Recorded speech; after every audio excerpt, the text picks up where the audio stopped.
Okay, my clock says 9:05. We're going to go on ahead and get started. Good morning, everyone. For those of you who do not know me, I'm Alicia Johnson, District Attorney for Rockdale County. I'm watching all the attendees come in. It's so great to see so many familiar names that are attending this morning. So as you all know, October is Domestic Violence Awareness Month. And the tagline that we're using here in Rockdale is "Together We Can." And in that spirit of collaboration and working together, I am just so honored that we're able to have this collaborative domestic violence training where we have both the Rockdale County Sheriff's Office and City of Conyers, all of us coming together, and the DA's office, all of us coming together to sharpen our tools, to make sure we're doing better, that we are better, and that we are constantly in the state of growing and learning in this fluid and as we know, sometimes difficult area, right, of domestic violence. So I thank you all for being here. I know you will be attentive. I had the pleasure and honor of receiving a portion of this training that you're going to get, in addition to some prosecutorial training from our presenters earlier this year in January. And I will just simply say that you are in for a treat. We've had some 30-year vets on the training in January, and we just left all in awe as to what we learned and just a perspective shift that we were able to gain from our esteemed presenters. So we have with us today Mr. David Thomas and also Mr. John Wilkinson. At the risk of butchering their acclaims and accolades, I am not going to attempt to go through their background and bios, but I would ask for them to do so. So John, shall we start with you first? Sure. Thanks, Alicia. Okay, thanks great. for that introduction. Very nice. I'm John Wilkinson. I'm an attorney advisor with AEquitas. AEquitas is a prosecutor's resource for state and local prosecutors across the country on a variety of crimes. We focus highly on violence against women crimes. So domestic violence, sexual violence, stalking, human trafficking, any crime under that rubric. My background prior to joining AEquitas, I've been with AEquitas for about 10 years now. I was an assistant Commonwealth's attorney in Virginia, Fredericksburg, Virginia, which was a small jurisdiction, right? So you kind of prosecuted everything from traffic offenses to first-degree murder. But I focused a lot on domestic violence and sexual violence. I handled domestic violence homicide, and I was on our sexual assault response team. And I always point to my experience on the sexual assault response team, working closely in a working fashion with experienced police officers, experienced advocates, experienced medical, that kind of changed my perspective on these crimes and helped me understand how these crimes work, which is really the key to it. And I think what Dave is going to talk about, Dave Thomas, today is really the key to these crimes. It's that trauma-informed investigation. Once you get that, I think the crimes just become much more understandable and we do a much better job. And so I think it's really key to this. And I encourage folks to work together on these difficult crimes, whether it's domestic violence, specifically what we're talking about today, or sexual violence or human trafficking, whatever it's coming across your desk. So I'm looking forward. This is mostly going to be Dave this morning. I may chime in from time to time, but it'll mostly be Dave talking. So I will turn it over to Dave now. Thank you, John, and thank you, Alicia. It's truly an honor to be with you all.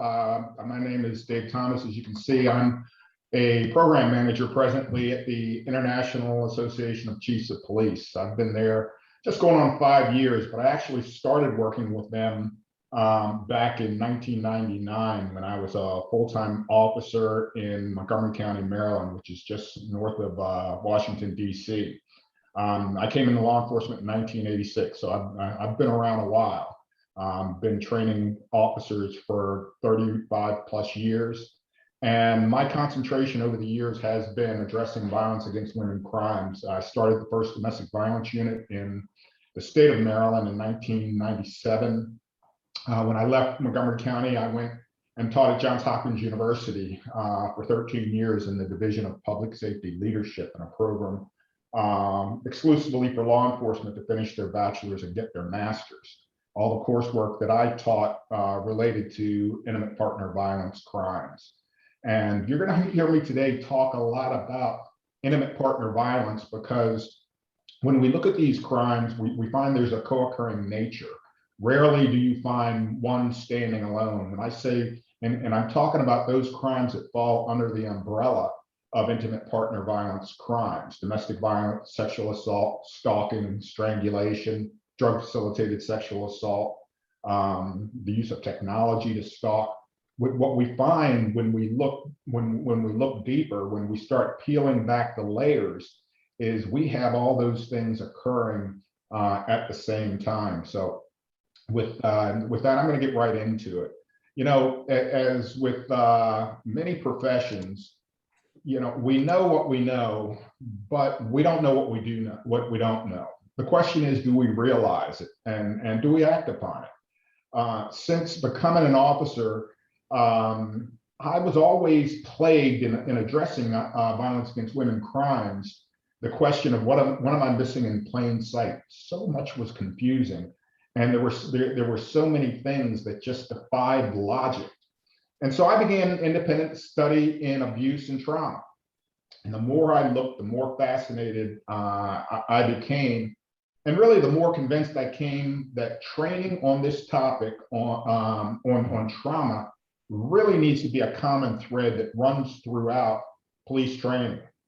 Because it not only is going to assist you in addressing violence against women crimes, it's going to assist you in addressing all crimes, because all crimes involve trauma. A challenge for me as a cop is where to go for answers, where to go for insight. And that's where collaboration came in. That's where collaboration was key. That's where I had to gain a better understanding to really enhance my ability to respond. And thus I started working with the prosecutor. I started working with the healthcare community. I started working with the advocacy community. And I found it made my job not only easier, but it made it much easier to understand and to really get things right.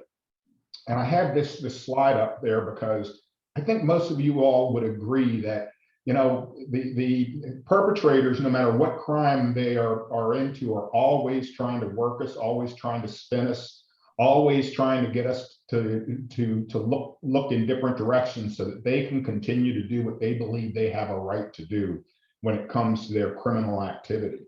And so it's up to us to unmask them. It's up to us to beat them at their tricks. And understanding trauma, as you're going to see, helps us really understand why victims present as they do, and helps us to be able to do an investigation such that we can see things in context and really see things, you know, in a way that's going to help us make the law keep its promise. And, you know, with this, understanding this, it really is using promising practices in order to better be able to do our job. When we look at the development of fingerprint technology, and then like the discovery of DNA, we see how it's revolutionized law enforcement investigations. Both directed widespread changes and adaptations in practice of investigations. Well, now neuroscience suggests that many common victim responses, many of the things that we see, many of the ways that we see victims present are the result of fear and trauma. Neuroscience research is now fostering a better understanding of the impact that trauma has on crime victims, and really helping us to see things for what they are, helping to bring things into focus. Understanding trauma is vital. It helps us definitively understand how victims present as they do. And it shows us that we really have to look at the context, look at the totality of everything that's going on to really get a picture of what happens. You know, we go to these calls and, you know, he clearly explains everything while she's highly emotional, or shows no emotion at all. He seems like a nice guy, a regular guy, the type of guy that you go out and have a beer with. and she seems like a bag of nuts. But once we put it into context, once we start to really peel back the layers, we can see things for what they are, and we're not spun. Team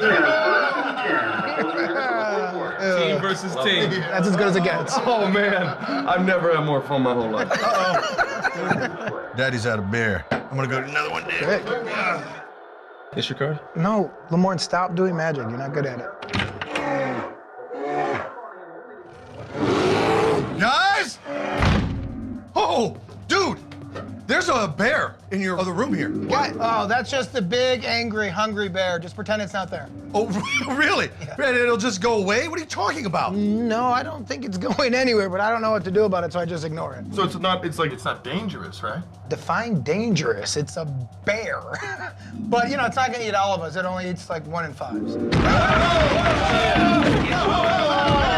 5? I said only 1 in 5, so we're fine. That's a lot, man. That means one of us is gonna be eaten. Statistically. That doesn't mean one of us. It means 1 in 5 people get eaten. You're doing something about this, man! Hey, what do you want me to do about it? You guys know the old saying, bears will be bears. That's not a saying. Lamorne, a bear will be a bear, so... You can't just blame the bear, not when it's attacking 20% of the people who come here. 20%? I said 1 in 5. Yes, that's 20%. No, it isn't. It's 1 in 5, you math nerd. Let's pile on this guy. Dude, you gotta get rid of this thing. Or at least warn us that there is a bear in the other room, man. We gotta look out for each other. What are you doing? Hey, what happens between you guys and the bear is none of my business. Wait, how is this none of your business, man? 1 in 5 people are gonna get attacked by this bear! Guys, you're overreacting. The bear's not gonna eat all of us. It'll be less than a quarter of us. None of us should die! And it affects us all, Jake. 1 in 5. How can you ignore something so important? How can I protect your friend? 1 in 5, 1 in 5.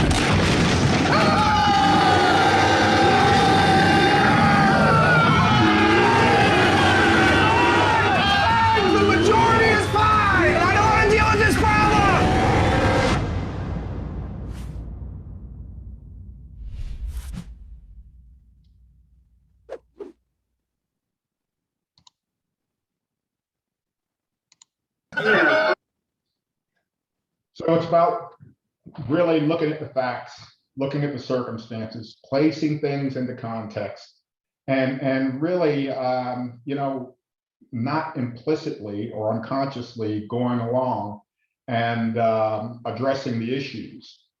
We have to look and see, are there socially transmitted behaviors and behavior patterns and beliefs with respect to thinking about working these cases? What kind of myths and biases are out there? Why is the victim blamed often?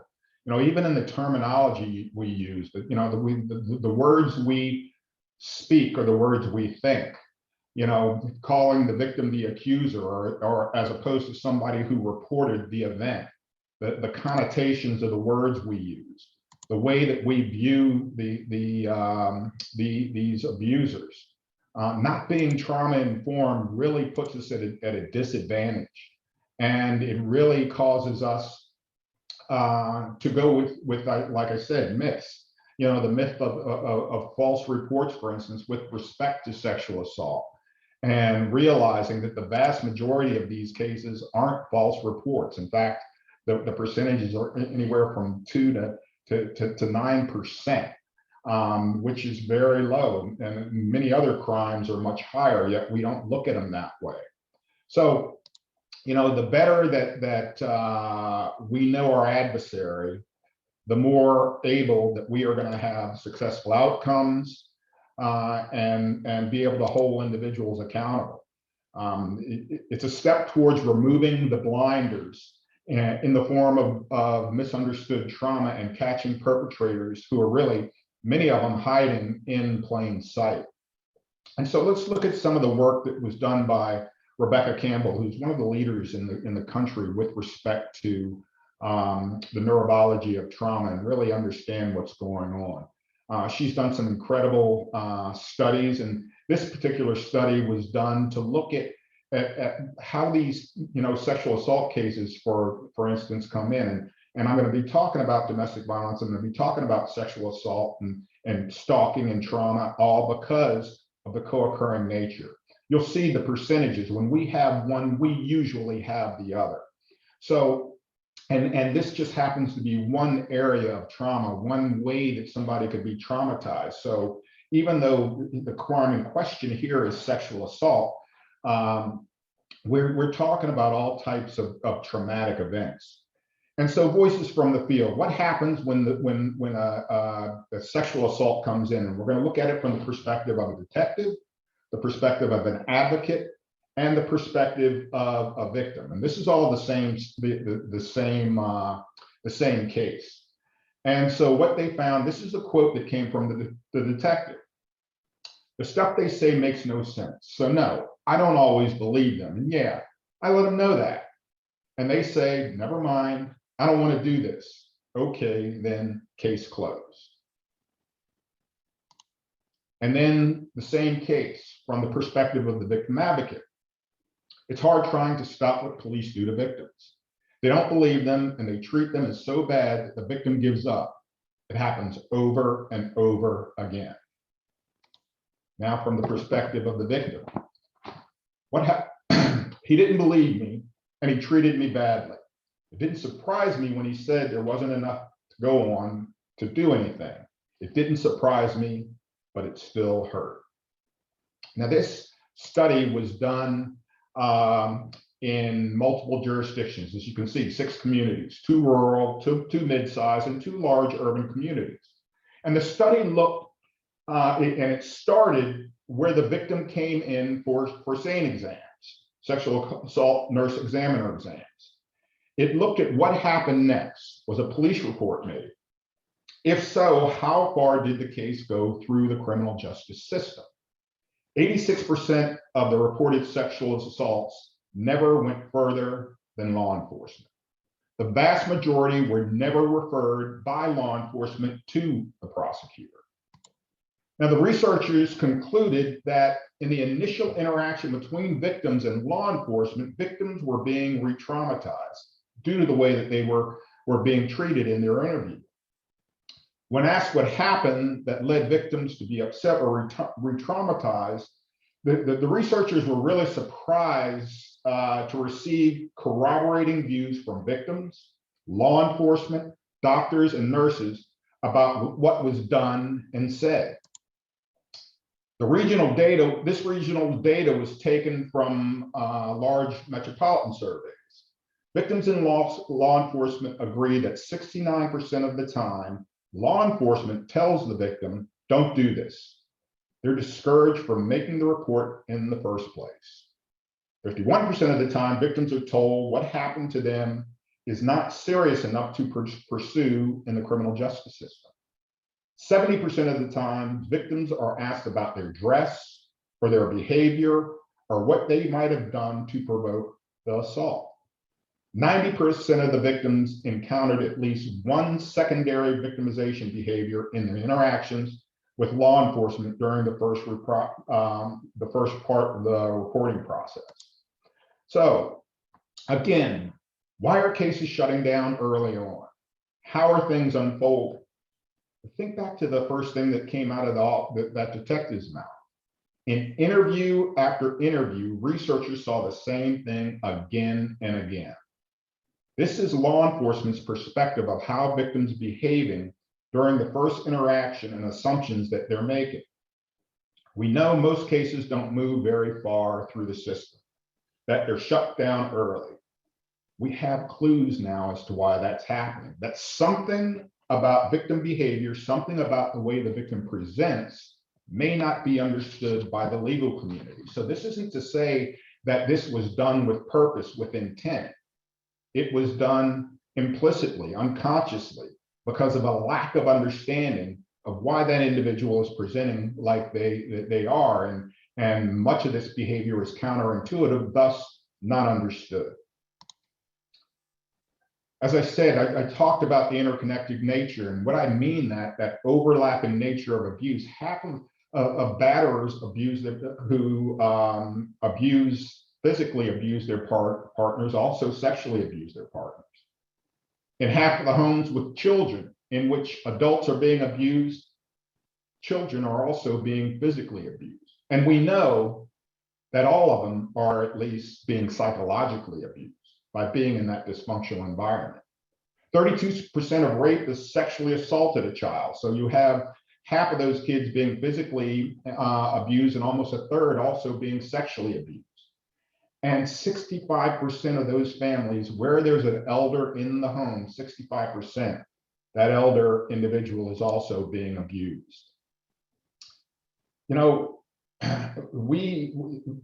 investigating these incidents without an understanding of trauma really is akin to watching a movie out of focus.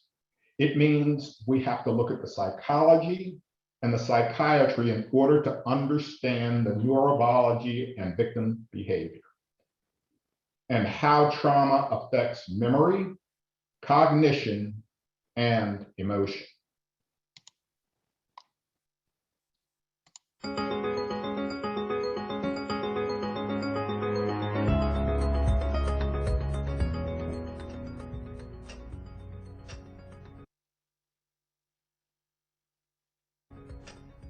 We need to take a statement so we can establish what happened on Saturday night.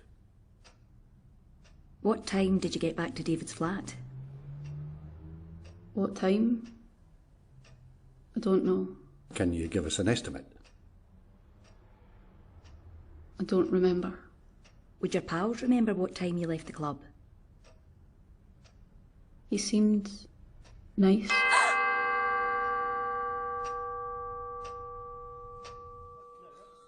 She didn't remember much, did she? I know. And now we've got to waste more time on a daft lecture. We know how to deal with victims. We've had years of experience. Well, some of us have had more years than others. I'm in my prime, I'll have you know. That'll be right. Today's session is about trauma. The latest in brain science will help you in your work. I'll start with a tour of the parts of the human brain.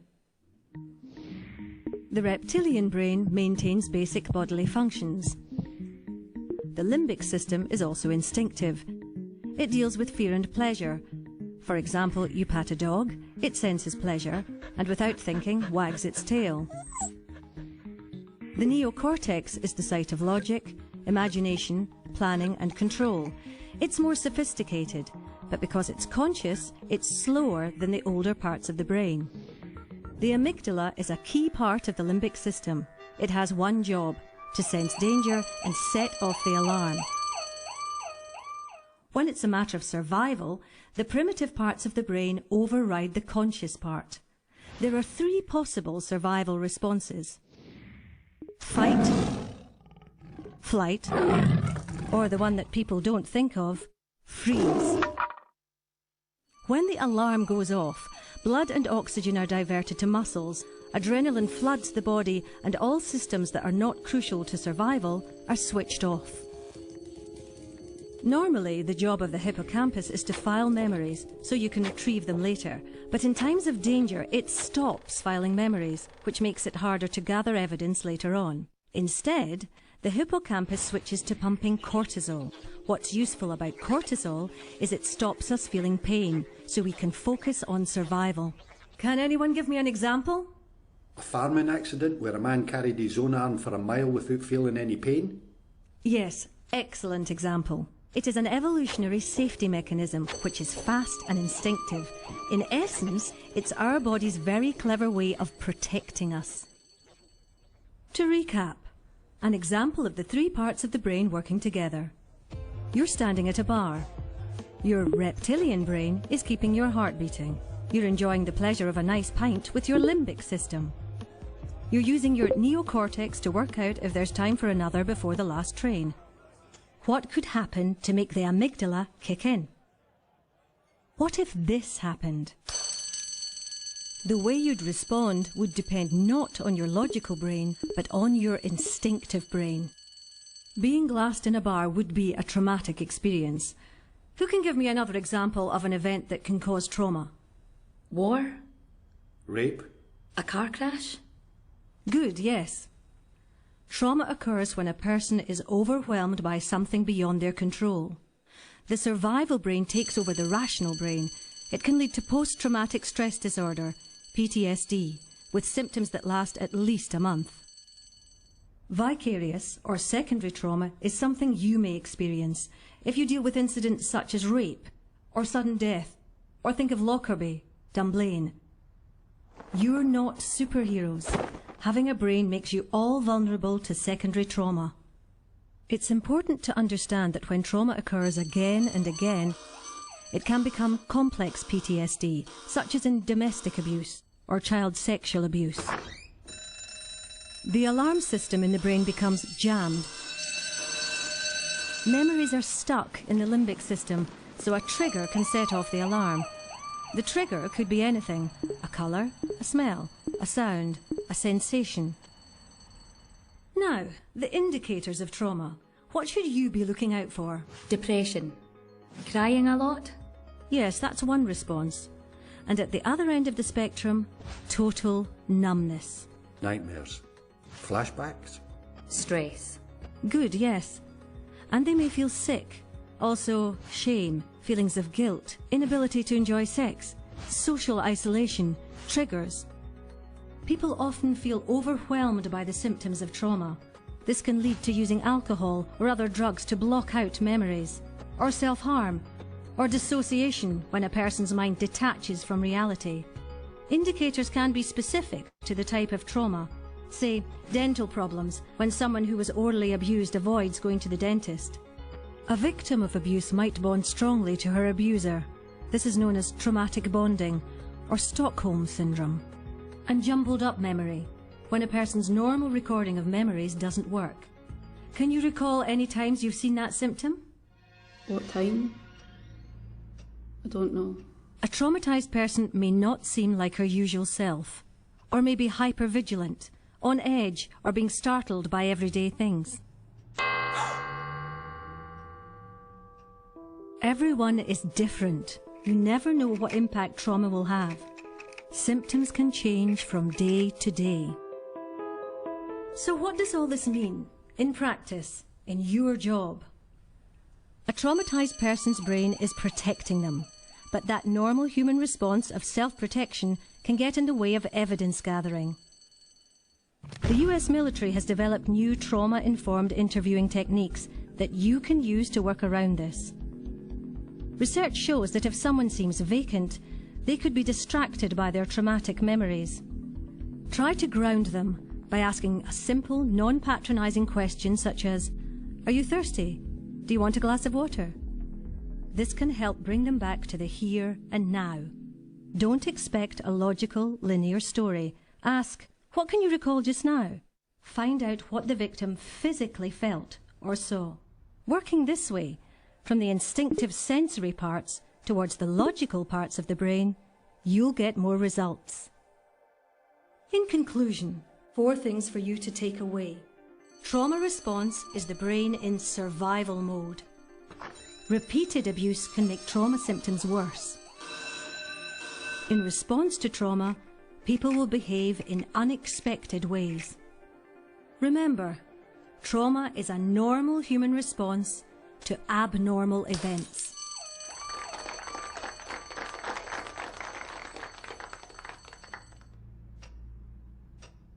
We know that you've gone through a really painful experience, but we need to take a statement.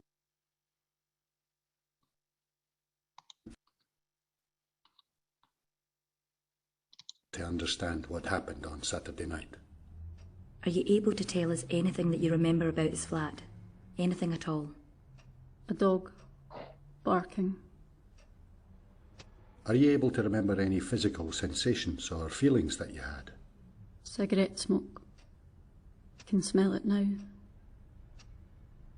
What was going through your mind? I couldn't understand it. I just couldn't move, or even scream. To freeze is a perfectly normal response.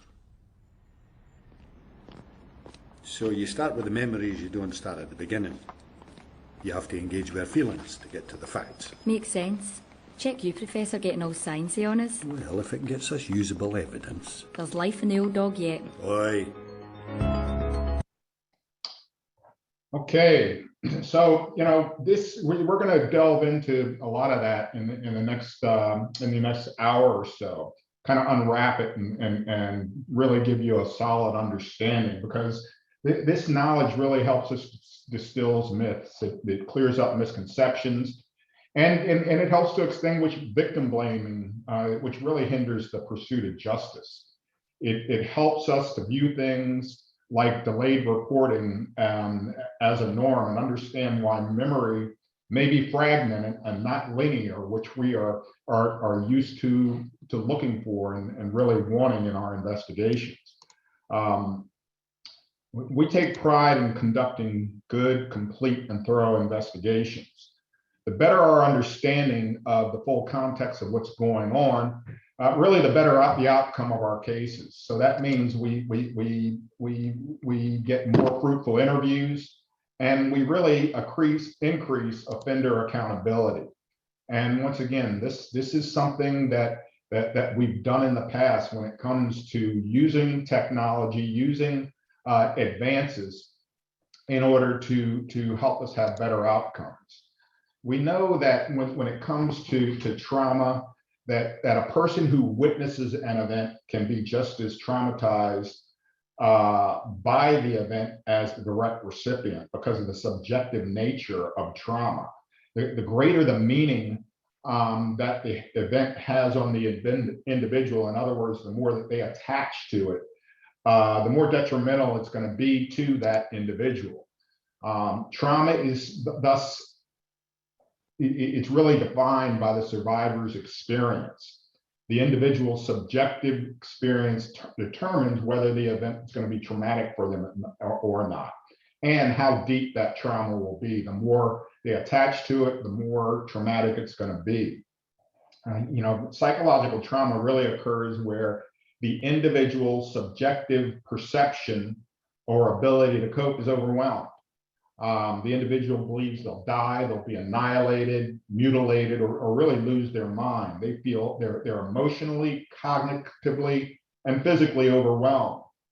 And psychologist John Allen informs us that it's the subjective experience of the objective event that constitutes the trauma. And we know that it instantly and radically changes the brain. And this is something that we can neither regulate nor control. It's something that's evolutionarily hardwired in us. And many responses, both during and after the event, are going to be automatic, especially the more that we're affected by the event. And this protects us from attack, which is the result of that evolutionary process. And in the process, patterns form in the brain, in the brain circuitry that remain and may remain with us through life. We often fall back on them even years after inactivity. And when we're talking about circuitry, it's like most of us can not ride a bike for 3, 4, 10, 15 years, and then get right back on a bike and have no problem riding it. And that's because that pathway has already been built in our brain circuitry for us to be able to perform that function. Now, for somebody who's been formerly victimized, these circuits and habitual responses can increase their vulnerability and undermine their credibility. We know most victims of intimate partner violence were victimized at a young age. Brain circuitry established during trauma won't just go away simply because the event goes away. And this can be seen, in the war veteran who's walking down the street and the backfire of a car causes him to startle, right? And it's because that circuitry is activated at that time and will guide responses for years to come. And as I said, possibly for life. Now, the prefrontal cortex, which is at the front of the brain, plays a role in our ability to think logically and plan. In that startle moment, that bam moment, that moment that there's a threat, either real or not real, the prefrontal cortex is affected, at least for a second. And that part of the brain goes offline. If it's determined that there's no threat, the prefrontal cortex gains traction and resumes rational thought. Think about walking down a path. And let's say you're walking down a path through the woods and you glance over and there's a stick. There's a line across the walkway. When you first see it, sometimes we stop for a second because we're thinking that might be a snake. And then we immediately realize it's not a snake, and we kind of settle down and keep on walking. That's what we're talking about there. That once we realize there's no threat, we kind of, that prefrontal cortex goes back to normal. But if it had been a snake, we'd probably remain down in our survival brain, down in the brain stem, and deal with the situation. The prefrontal cortex also plays a role in helping us control our attention. With its assistance, you're typically able to decide what you want to focus on. And this is known as top-down attention. With respect to memory, remembering what you had for dinner last night is adaptively stored memory. When you don't have control of memory coming or going, that memory is non-adaptively stored. Traumatic memories are non-adaptively stored. In other words, we don't have control of that memory. Now, so in summary, the prefrontal cortex controls our attention. It integrates data into narrative stories, and it helps us with planning and making logical, rational decisions. If this happens, then I'll do that. That resides in the executive brain up in the prefrontal cortex. In our brain circuitry, the limbic system is involved in defending ourselves against attacks, including detecting threats. Whenever you respond to a perceived threat, it's going to involve the limbic system. While you are responding to a threat, the prefrontal cortex may not be involved. Depending on how that threat impacts you, the prefrontal cortex goes darker and darker the more it impacts you. Our response is not going to be based on logic, reason, or thought out strategy when that threat first initiates. Now, our memories begin as a collection of data points in the form of sights, sounds, smells, or tastes. And remember that, because when it comes to memory and we're asking a victim of a crime a question, if they are traumatized by it, we have to look to those things that part of the brain is going to be able to recall and be able to be involved in: sights, sounds, smells, and taste. And you'll hear this theme as we go forward. This system plays a role in encoding this information with context and association. If you mess with it, you are messing with the part of the brain that encodes data with the context and association that helps us tell a story of our memories. Emotion gets traction not in the prefrontal cortex, not in the executive brain, but in the limbic system, down in the survival brain. The having of emotion has more to do with the limbic system. Awareness comes from other parts of the brain. So in looking at the limbic system, that's where our emotion resides. Memory and encoding is taken care of, and that's where our defense circuitry is. The prefrontal cortex is also known, as I mentioned earlier, as the brain's executive center. This is where rational decision-making resides. When trauma triggers the release of that high concentration of certain chemicals, as you saw in the video, this area begins to lose traction. The more that dump, the more intense that dump, the more the prefrontal cortex is going to go dark, as mentioned earlier. You instinctively or automatically go into the limbic system down at the brainstem, the primitive part of the brain, the survival area of the brain, where we are biologically hardwired to go when we perceive the self to be in danger. Thus, we automatically go into fight, flight, freeze in the midst of a traumatic situation when in an extreme state of heightened fear, when in a critical incident. With sustained trauma, this area functionally goes offline, leaving the person to be unable to direct their attention or integrate information. As the person attempts to think and navigate the situation, the prefrontal cortex, if that threat remains, goes closer and closer to dark. Rational decision-making is unavailable. Decisions in this extreme state of fear are being made in the limbic system. The duration of this alteration of function may stretch from the immediate aftermath, in other words, seconds, to weeks or even months out when they are still being questioned about the trauma. So that tells us that when they're in that state, when they've been traumatized to a large extent, it helps us to understand where their brain is and thus what they're going to be able to recall, and explain some of the reasons why they ended up engaging in behaviors that they engaged in. Now, the amygdala is the brain's early warning system, really our smoke alarm. It senses potential threats in the environment even before we can determine what to do about it, right? So it senses we see the stick and boom, it goes off, thinking and aren't sure whether it's a snake or not. In our defense circuitry, it plays an important role in triggering that chemical dump. Sometimes when you see that stick, you can feel the surge in your chest, right?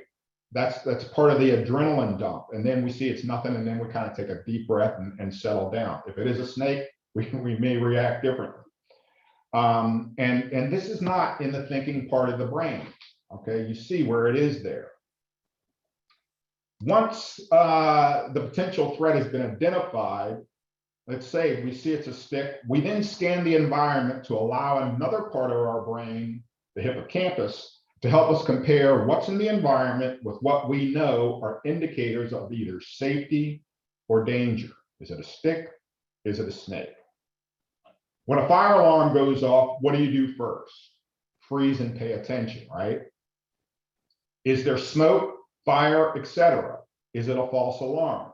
Fire alarm goes off, there's no smoke, there's no fire, we settle down, right? It's like that the fire alarm going off at 3 o'clock in the morning, not going off, but just beeping every now and then. It always goes off in the middle of the night, right? When you need a new battery. It first beeps and you're listening, you're seeing what's going on, you're smelling to see if you smell anything, you're looking to see if there's any flicker of flame, right? Pretty quickly, you're assessing the environment to see what's going on. Efficiency equals reacting and relying on training that has been ingrained in brain circuitry and habitual behaviors that allow us to act without thinking. So you're not thinking through that whole process in the prefrontal cortex when that alarm first goes off. You're going right to brain circuitry. The prefrontal cortex usually is not going to be involved. It would slow you down. We don't have time to sit there and think things out logically when it comes to survival, because that could place us in more danger. Once the threat is passed, we engage our prefrontal cortex and act to minimize our risk. Get up, change the battery, whatever. As well as integrating the experience into the existing maps of safety and danger. So from that, we learn from that experience, right? Now, the brain is constantly, in summary, the brain is constantly vigilant, trying to detect potential dangers in the environment. The specific level of vigilance will depend on previous experiences as well as the environment. Somebody who is hyper vigilant, for instance, may have experienced a lot more trauma throughout their lives. They may have lived in a war-torn area. They may be recovering from a Katrina-like natural disaster, right?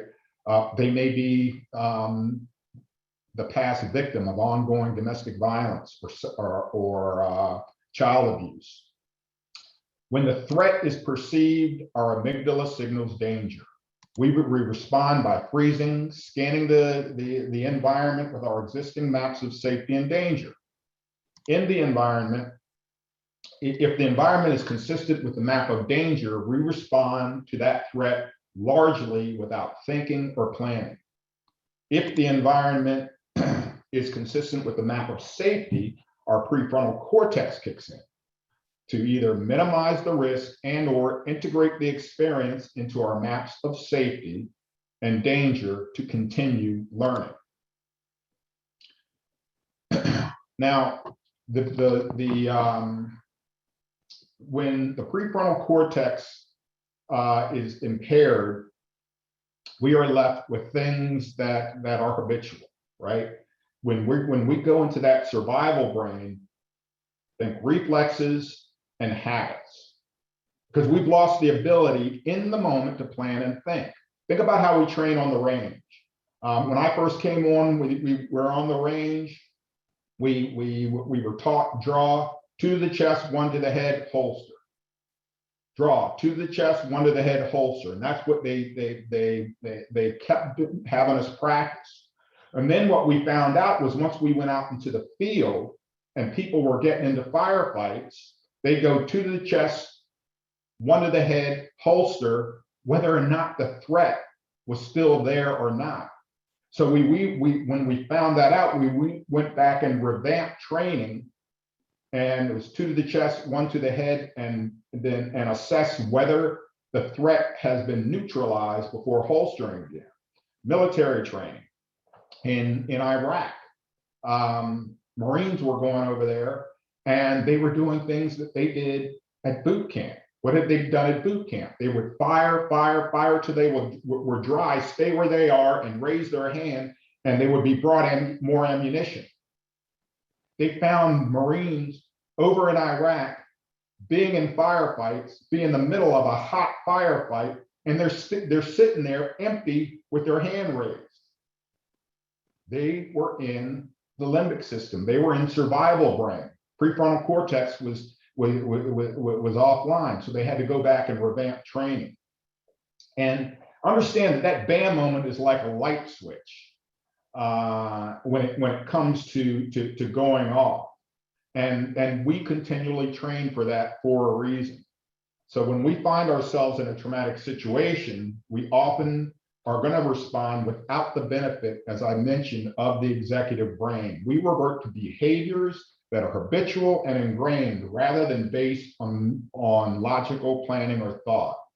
You know, the brain's wired to think in, not to think in the bam moment. Once again, that's detrimental to society, to survival. It's going to instantaneously react to react and try to survive the event.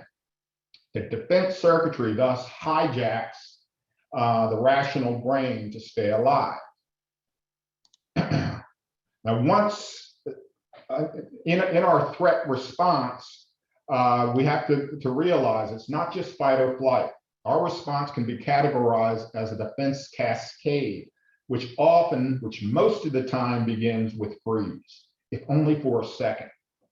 Here we have the ability to move, and in fact, part of this response is about preparing to move, going and getting cover before we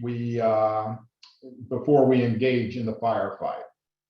The freeze response, developed through an evolutionary process, serves two primary purposes: to prevent detection and to provide the opportunity to assess the threat and potentially spring into action. So if that freeze for a second is assessing to see what we should do in order to survive the event for some. For others, if there's nothing that's been practiced, if there's nothing that's habitual, then they may do nothing but sit there motionless. Our defense circuitry detects a threat. Our body automatically freezes so our brain can utilize our 5 senses, assess the environment with our existing mental maps of safety and threat. If our appraisal suggests that the environment is safe, we go on our way. We settle down, we get back into the prefrontal cortex. If it indicates defense circuitry, if it indicates attack, defense circuitry kicks in, and the prefrontal cortex is pretty much left out of that equation.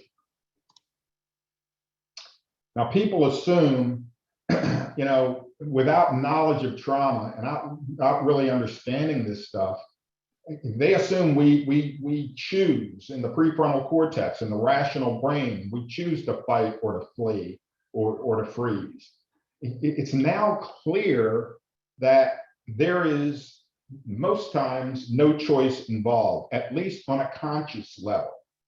And when I say that, understand that 95% of brain function is unconscious. Think about that. 95% brain function has to do with circuitry in the brain that we don't consciously think about. Most of us sitting here today haven't thought about, at any point today, breathing in and out or out. That's unconsciously, implicitly taken care of by the brain. Most of us sitting here haven't thought about blinking. That's taken care of unconsciously in the brain, right? It's a brain function. So think about it like that, right? And it starts to really become clearer. When the defense circuitry takes over, that part of the brain makes logical choices. That makes logical choices is going to be impaired. It's not that we can't think in such a situation. We are thinking, but not in the rational part of the brain. It's just that our thoughts are going to be habitual and or simplistic. With respect to victims of traumatic events often don't get to choose between fight or flight. Without the ability to think logically and analyze options rationally, what may appear to be an easy escape route might not be as easy as it seems. How many times have we seen somebody, we've seen a situation like, there was a phone right there. Why didn't they answer the phone or pick the phone up and call somebody? Or, they were right there at the gas station and stayed in the car, and this individual went ahead and did A, B, C, D, or E.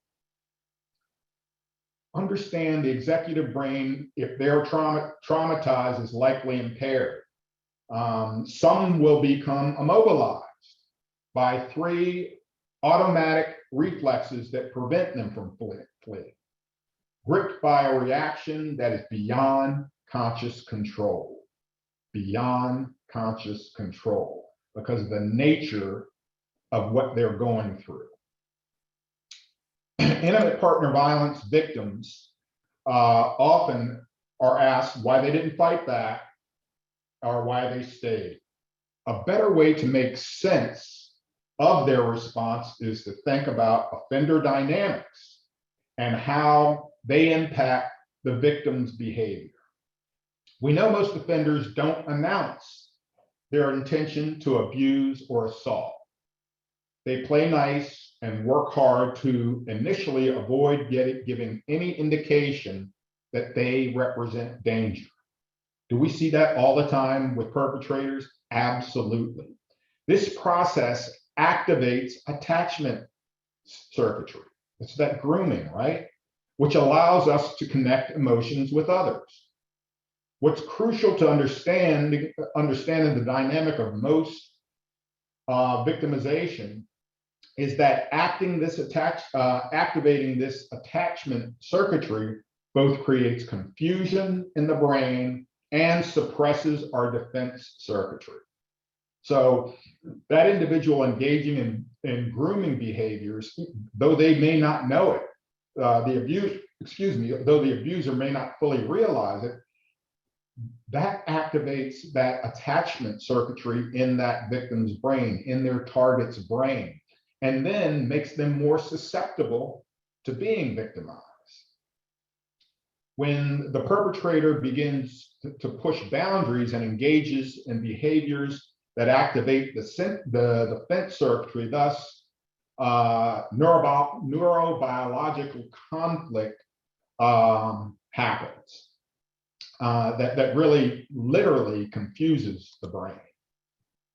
The same person that activates that perpetrator, that activated the victim's attachment circuitry, is now also activating their defense circuitry. So both of these things are going on at the same time. Thus, you have that confusion in the brain. The victim's experience of fear is even more intensified when they realize this is really happening. How many victims have we talked to when they have that type of thing? They're in this disbelief that this individual that abused them, that assaulted them, has done what they've done. Because we know, what do we know about most of this type of victimization? It's not stranger danger, right? It's somebody known to the victim, somebody who the victim perhaps trusted at one point.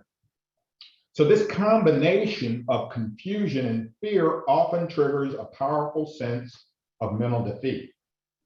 The individual is totally let down and defeated.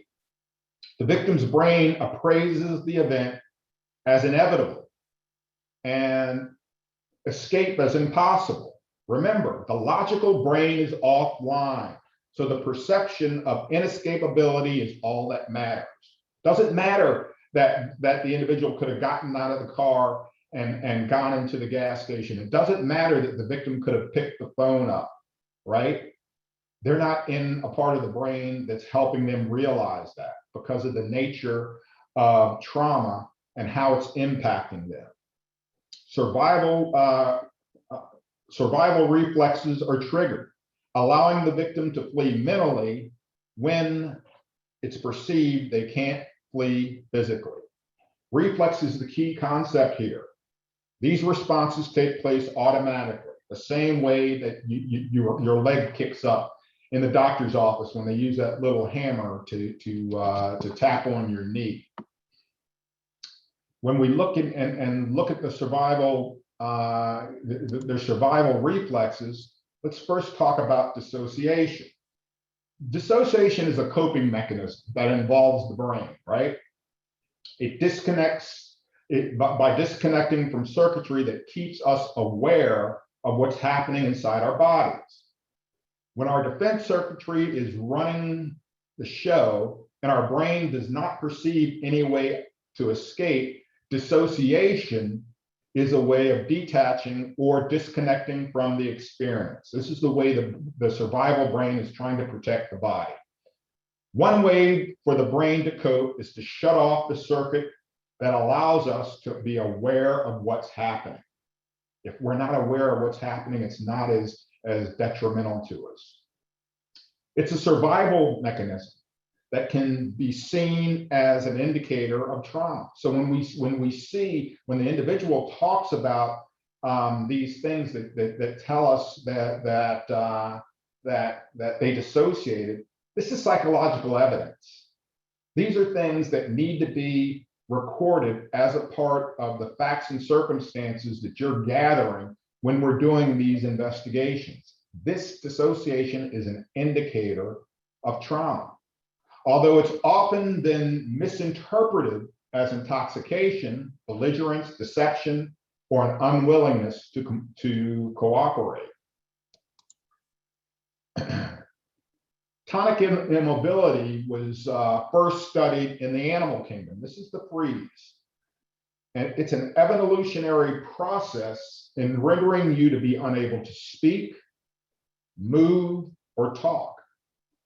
The person might be alert and aware or experiencing dissociation at the same time that they go into tonic immobility. Now, many experiencing this dynamic are totally present for and tormented by the horrifying bodily sensations and emotion of the event. While some dissociated, thus able to mentally flee the experience, many do not. This must really be clear because it explains some of the memories and narrative that doesn't otherwise make sense, that's otherwise counterintuitive.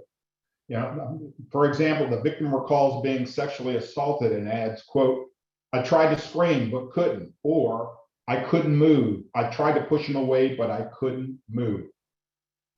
That's tonic immobility. Now, there are 4 specific conditions that are known to trigger tonic immobility. The state of tonic immobility involves a waxy mobility in the limbs.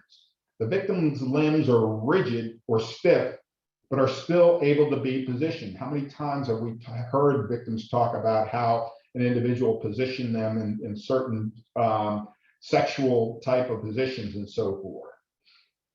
There may be also periods of fixed or unfocused staring by the victim, sensations of coldness and numbness or insensitivity to pain. Episodes of tonic immobility usually occur after a failed struggle or an attempt to flee, although it can happen without those 2 things. They can last seconds or even hours and often terminate with rather sudden. And they occur with sexual assaults anywhere from 12 to 52% of the time. You're going to see some level of tonic immobility. In the animal kingdom, it's often, when we talk about collapsed immobility, it's often described as playing possum, which erroneously suggests a conscious choice. Collapsed immobility is a reflexive response that is not under conscious control as well. The same 4 conditions that trigger tonic immobility may also trigger collapsed immobility. It also has a sudden onset, but the onset of collapsed immobility tends to be more gradual. In general, the individual cannot speak or move and will exhibit a general loss of muscle tone. Their heart rate and blood pressure will decrease, which result in less oxygen to the brain, which may produce faintness or even passing out. Now, in the wild, the predator's brain is deprived of stimuli that trigger the killing and eating of prey. And so in the wild, this is why that was developed, when that playing possum type of thing, it causes the predator to stop their pursuit and sometimes walk away. And you can even Google it and go online and you'll see where an animal's playing possum and the predator goes up and will sniff it after chasing it and everything and turn around and take off because of their predatory nature. They want to fight. And when there's no fight, they simply walk away. But among humans, this immobility and loss of muscle tone is unlikely to alter the perpetrator's motivation to assault, and almost certainly make it easier to carry out that assault. The victim's physical response may later be framed as an indication of consent to the sexual acts while in that state because they didn't move. And you're going to see an example of that in a little while. Now, this is also confusing to victims due to them not understanding why they reacted like they did, resulting in self-blame for not resisting or attempting to escape. Some victims experiencing this condition may describe it as blacking out as they try to explain and understand their response. And this might further confuse investigators who, without proper training, may logically assume the victim's referring to a blackout induced by alcohol or drugs. So you bring on board alcohol and drugs, the investigator may be, without this knowledge, be thinking, oh, well, they passed out, they drank so much. And when they look at everything in context and ask the right questions and so forth, they start to realize, no, this is collapsed immobility. This is tonic immobility. This wasn't the person passing out. So to summarize, an individual's response in a traumatic situation, when it's perceived that escape is impossible and resistance as futile, with one of three extremes, but relatively common survival reflexes: dissociation, tonic immobility, or collapse immobility. Any questions to this point?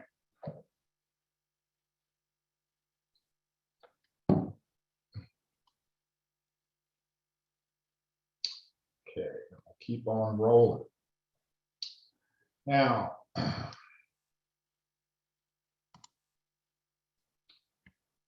remember, behaviors that we engage in repeatedly create neural pathways. Riding a bike and being able to do it many years later, even if we haven't done it lately. That are the root of habitual behavior. This behavior we engage in without thinking about it. It's behavior we are able to do without thinking about it. That we can do implicitly. It's also behavior we fall back on when we're under stress. If you know anybody who's accustomed to driving a stick shift, driving a standard car, ask them what it's like when they get into an automatic car, right? They inadvertently, or if you've ever done it, they inadvertently are trying to hit that clutch, right? Until they get used to the automatic. With this in mind, let's think about habitual behaviors victims might have for dealing with being sexually assaulted or victimized. Maybe the victim was sexually abused in childhood and developed a habitual response of dissociating or enter a state of tonic or collapsed immobility. And the younger a person is when they're traumatized, the more susceptible they are to going into tonic immobility, collapsed immobility, or dissociate, because they don't feel that they have the ability to flee and get away from the perpetrator. They don't feel they have the ability to fight the perpetrator and defend themselves. So the only other option is freeze. Or perhaps that individual observed their parents fighting on a regular basis and developed a pattern of becoming invisible. They were so traumatized and scared by the event, they went into their own world to get through the event. Alternatively, they may have been living with an abusive spouse for many years and consequently developed habitual responses for protection that include becoming submissive and complying with whatever demands were made by the abusive individual. Now, many victims experience confusion when they suddenly transition from thinking everything's fine to realizing that they are being abused or sexually assaulted, that they're being traumatized. In many scenarios, this switch isn't sudden. It's often the result of a process not unlike the grooming of a child by sexual predators. People who sexually abuse children often groom them over time. We know that. To normalize the behavior that the sexual behavior that they're trying to engage in with the child. The same type of process takes place with adolescents and adults. It's just usually more accelerated, and it may even take place in a single evening. It may start with touching the shoulder and progress to brushing up against the breast to see the reaction of the target. As the behavior escalates and moves to more comfortable territory, the defense circuitry is eventually activated. The prefrontal cortex largely gives way to habitual behaviors to try to manage the situation, right? So this may not include explicitly setting boundaries or saying no, because this may feel uncomfortable, if not impossible, for victims. And that's why we have to look at in these, when we're doing our investigations, one of the things we talk about a lot is what did no look like, because no can be expressed in a variety of ways, right? We don't always have to hear the term no to know, to be aware that the individual doesn't want us to do something. I mean, how many people here watching this grew up in a household where from across the room, your mother or father could tell you no without speaking a word, right? So there's many ways to be able to instill on someone what you want them to do. And so we have to be able to see and ask, what did no look like, right? Implicit refusal or unconscious refusal may be more the norm than the exception in sexual situations, where people often commute no using nonverbal behaviors such as pushing the other person away with their hands, crossing their legs. These types of habitual responses may be particularly likely among those who were abused or witnessed abuse as a child. Those who have been abused or witnessed abuse as children have deeply ingrained passive responses to conflict, consistent with a child's inability to fight back against an adult predator. A habitual response that hasn't been used in years, even decades, can suddenly emerge and even take over during a sexual assault. Remember, this is a brain circuitry. This is something that was habitually done in the past, right? This is something that was learned.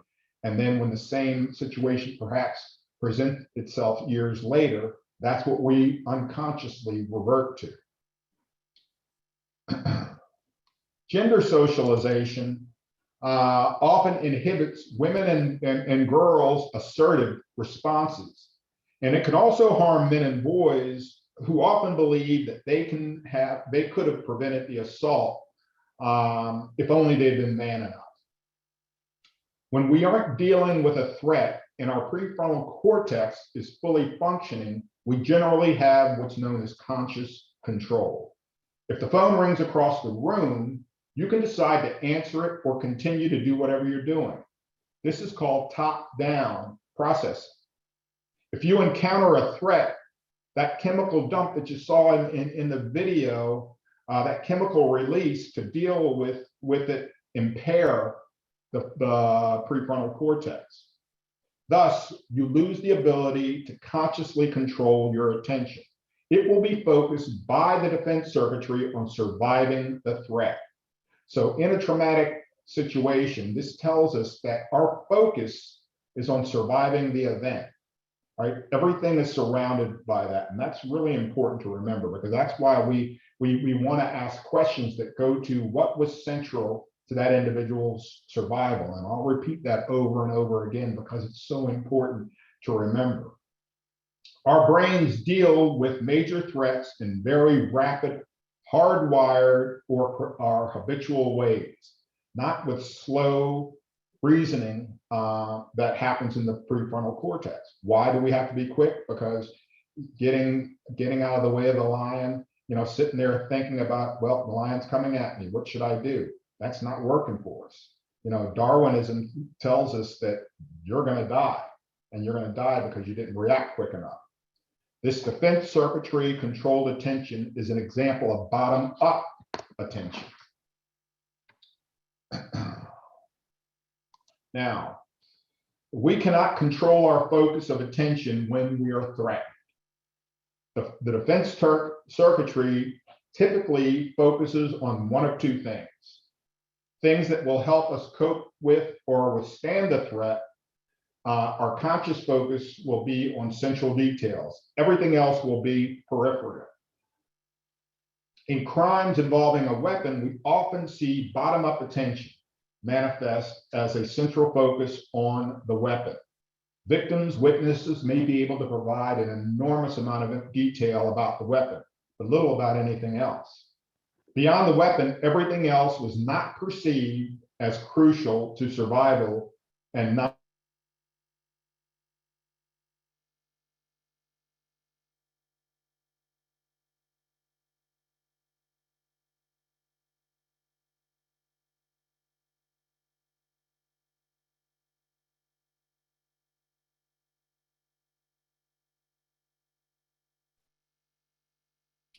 What just happened? I don't know. Did we lose him? I think we did lose Dave. Well, let's. This might be a good time to just take a break and we're close to our break time, so we'll take a. I think everybody else is still here. Yeah. Mhm. So, well, and I think he's trying to reconnect. Wait, All there. right. Looked like I lost you for a second. You did. Okay, let me get it back up. Sorry about that. No, Where no, was I? I think you were right about the. Yeah, that's right where you were. Okay. Okay, so we're talking about the defense circuitry and our conscious focus, where our conscious focus is going to be on those central details. And if it's a crime involving a weapon, we're probably going to focus on the weapon. We're not going to be worrying about what color the carpet was, what the individual who is holding the firearm is wearing. All of those things, think about how crucial that would be to surviving that event. Not crucial at all, right? So why focus on it? Beyond the weapon, everything else is going to be perceived as not crucial to survival. So during a sexual assault, the victim's focus may very well be on surviving that threat. They may focus on an object, which they can describe later in great detail, but can tell you very little about the act itself. This dissociation can be potentially helpful in corroborating a lack of consent. Memory starts with attention. Victims fail to recall certain specific details because those details, once again, weren't central to the victim's survival. They were peripheral and not attended to by the victim's brain at the time of the event. Central, where am I? Hold on.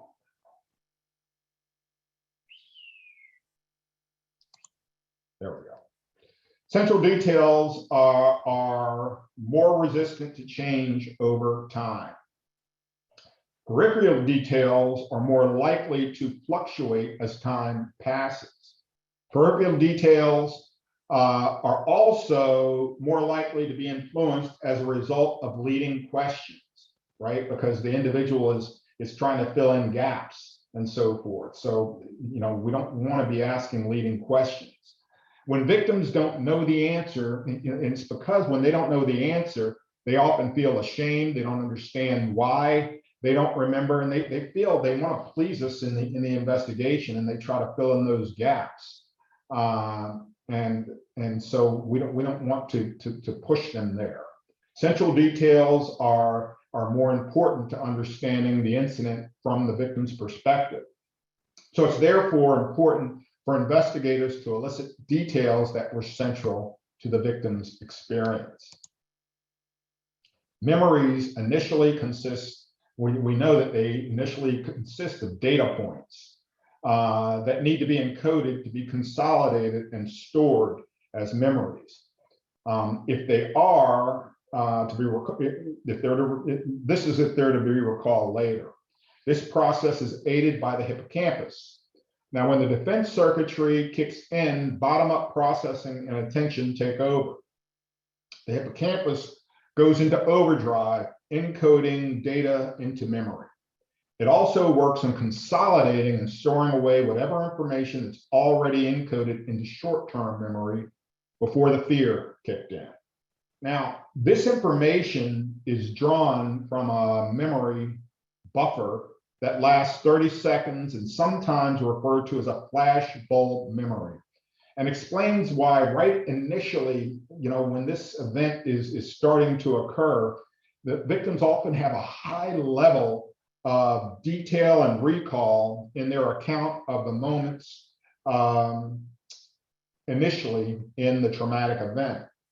But after a while, the hippocampus shifts into a fragmented or refractory mode where it has fewer resources available to encode new information, especially more complex information associated with context and time.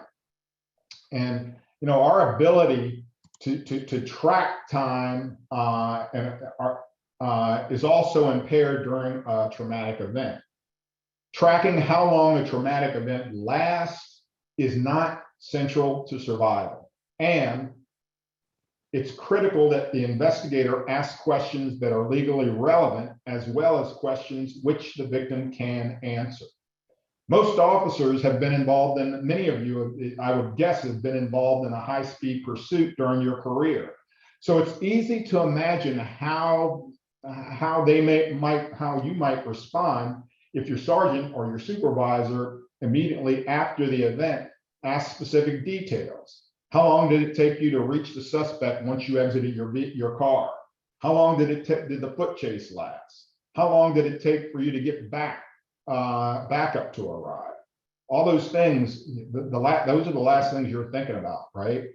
And they aren't going to be readily obtainable for most of us. Integrating all cognitive and sensory data encoded during a traumatic event into an account narrative is like putting together a jigsaw puzzle. Now, when we put together a jigsaw puzzle, we normally have the box to look at, to see the picture, to try to put those pieces of the puzzle together. Trauma victims usually don't have that benefit. They don't have the benefit of this type of box to look at in this process. They don't typically have a frame of reference to help them remember what happened. The only other person who is typically there is the suspect or the perpetrator, who describes things in a very different way, denying it happened, saying the victim consented. Now, because the hippocampus goes from flashbulb to fragmentary mode, victims will not typically have all the pieces of the puzzle at their disposal, and not all pieces will include time-stamping information. As such, there's frequently no narrative available in the memory to help put the pieces together, and there are gaps in the logical sequence. Now, while it's considered standard practice to tell victims it's okay if they can't remember something, the reality is that, as I've touched on, that victims don't feel it's okay. They want to remember and to be able to answer questions. They feel they should be able to. But due to the way that we know traumatic memories are laid down, our questions need to be asked where victims can access them. Answers will not normally be included in the victim's account unless the victims ask sensory-based questions that could trigger these elements of experience. So, it's about providing victims time and space and the right prompts to help the victims talk about their puzzle pieces without any pressure to putting those puzzle pieces together. Skilled interviewers must accept the fact that victims may never be left with a collection of pieces that they can ever put together in a coherent puzzle of their own. Trauma victims are going to rarely be able to give an account that matches the type of narrative that we typically demand due to the way we think about memory outside of having knowledge of trauma. Traumatic experiences end up constituting a collection of puzzle pieces that very often can't be placed together consistently. The initial recall of the experience will often appear disjointed or all over the place, and thus hard to believe. However, if we think of the process of recall as peeling away of layers of the experience, it may help to understand traumatic memory. While the initial layer may seem disjointed, helping the victim to access more layers can clarify the experience without asking questions that ask for peripheral data. Each memory recovered potentially may prompt another memory. So it's a process. Now, the skilled interviewer will use simple prompts to keep the victim talking about those central details. Questions before we go on a break.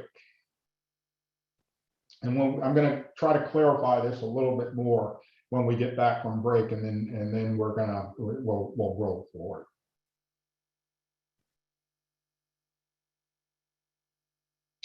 Okay, if there are no questions, I have about 10:30 now. And let's go, please be back, and we're going to start promptly at 10:45. John, do you have anything before we break? No, thanks, Dave. Just that's great. Just to get us on the break, and we'll see you back at 10:45. If anybody does have any questions, feel free to chat them at any point, and we'll get the questions to Dave. So just go ahead if there's anything. There's a lot of science in here, but it's just great to understand the why of how victims respond to these traumas. So if you have any questions at all, just chat them in. All right, see you at 10:45.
Hi guys, I'm back. I'm back in a new place. Hey, we're just on our break until 10:45. Oh yeah, I was on in my telephone audio. Oh, okay. Well, hi. Nice to see your face. Oh, okay. I'm gonna finish making more coffee, so I'll be back in. Oh, good for you.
Okay, we're going to get rolling again. Hopefully everybody had a good little break.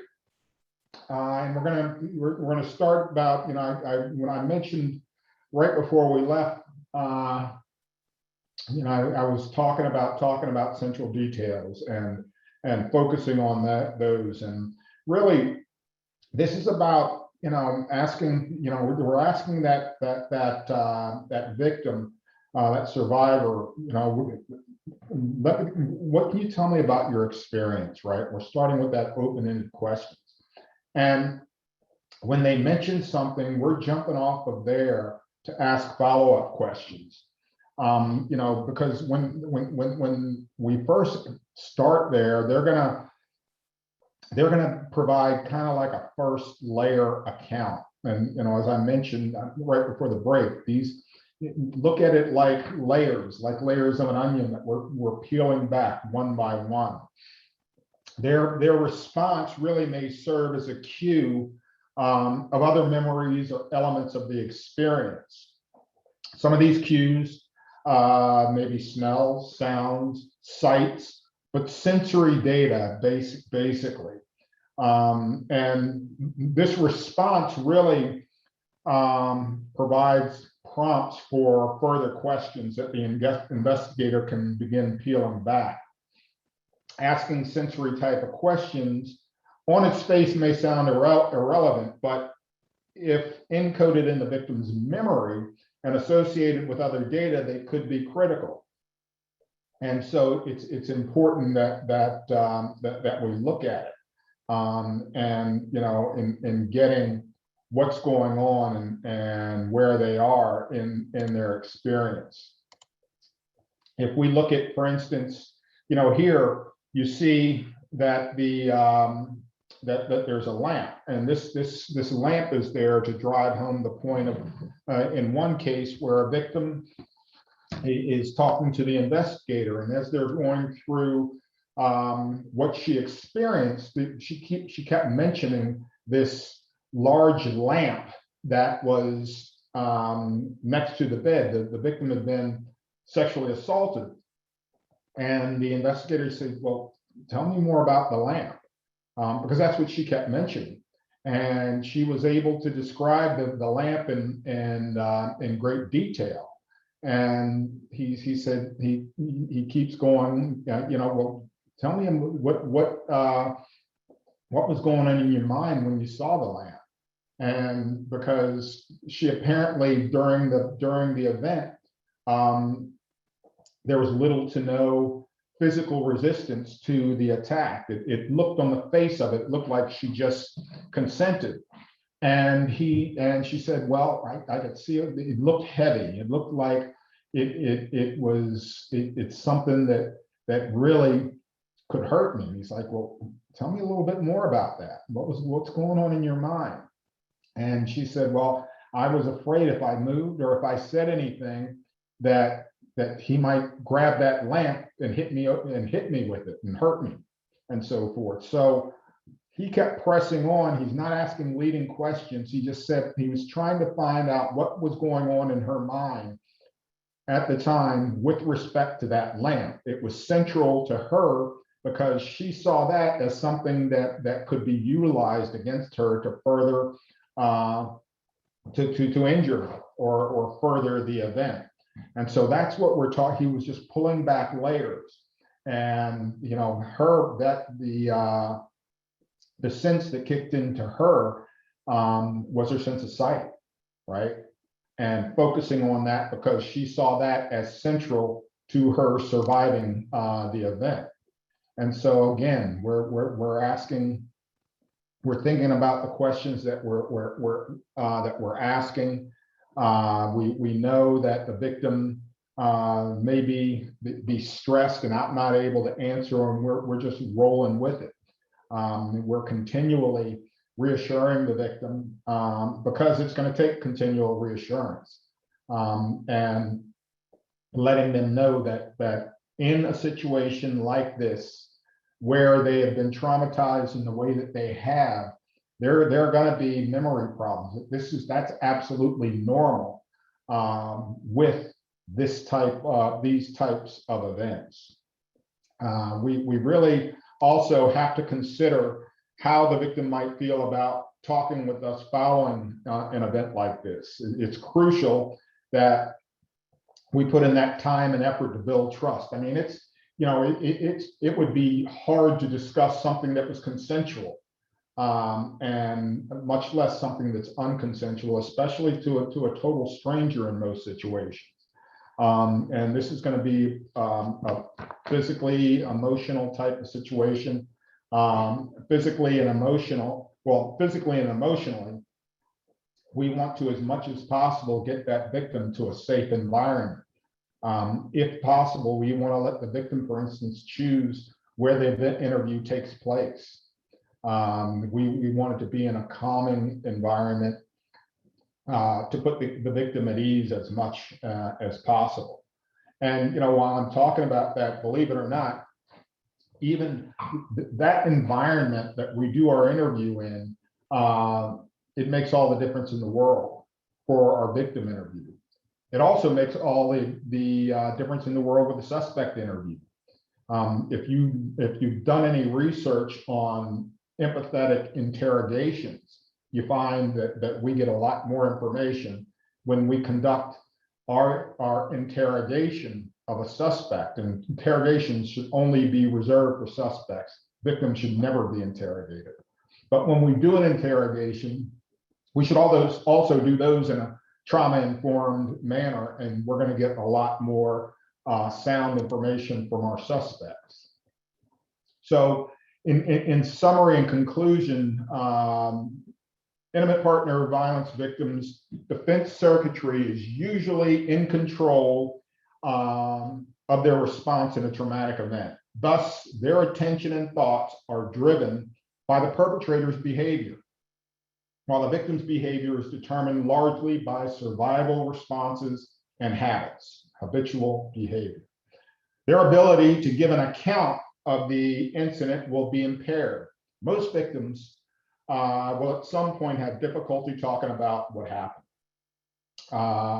and what happened next during the event.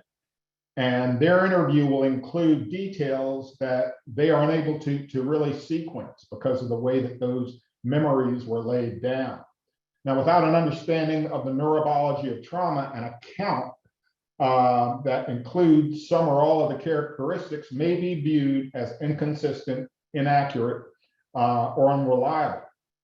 If you don't know about dissociation, about tonic immobility, about collapsed inability, you might wonder, you know, why a victim did not resist the assault and question whether the acts were consensual. If you don't understand the functioning of the hippocampus and the distinction between top-down versus bottom-up attention, you might ask questions, might question why the victim can't remember what seems like basic or crucial details. If you don't understand that the hippocampus often lapses to a fragmented or refractory mode after an initial super encoding mode, it won't make sense when the victim is able to tell you a great detail about the initial moments of the event, but little about what happened next. And so, you know, without an understanding of trauma and the nature of intimate partner violence crimes, we're really susceptible to falling for the magician's tricks that the perpetrator is always trying to put out there. Failure to understand the nature of domestic violence, sexual assault, stalking, strangulation can cause the automatic default to see these crimes as less than the criminal behavior that they are. You know, with crimes such as drug dealing or carjacking or armed robbery, the automatic default is criminal activity. The same must hold true for this class of crimes. Failure to recognize these factors likens our response to that really of the Three Stooges. Exactly who the perpetrator wants us to be, exactly who they want to show up. Because that's the type of response that's going to really keep them out of handcuffs. You know, the Gabby Petito case has been at the forefront over the last few weeks, and when you look at that case through a trauma-informed lens, you start to unpack some of what went on. You start to see some of the missteps perhaps that were taken. And don't get me wrong, this is where, had there been that trauma-informed lens, there may have been some different decisions made. There may have been a recognition of some of the ways that the victim in this case presented and the reported suspect presented in this case. We know weeks before that Miss Petito went missing, she found herself crying uncontrollably in the back of a cruiser, of a police cruiser. And many of us have gone online and seen the video of that encounter. And you notice that she was taken out of her vehicle and put in the back of a police cruiser. Now let's look at that in context. You have a 22-year-old individual who is visibly shaken after being in a confrontation with her significant other, her boyfriend, Mr. Landry. She is thousands of miles away from home.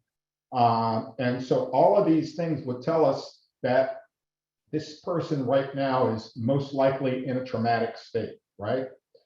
So what is the first thing that we should do? Well, first, we want to calm the situation before we even engage in questioning. And then we want to find the context of everything that's going on, not just about the event that caused us to be called there, but the context of that relationship. So we can really define, so we can really come to an educated decision about who is the suspect, who is the victim in the case.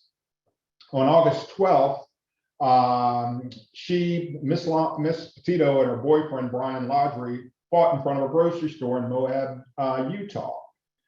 The police interaction began with a call from a witness who saw what he believed to be a concerning incident.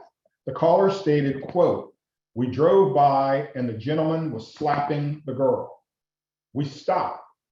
They ran up and down, Laundrie and Petito ran up and down the sidewalk.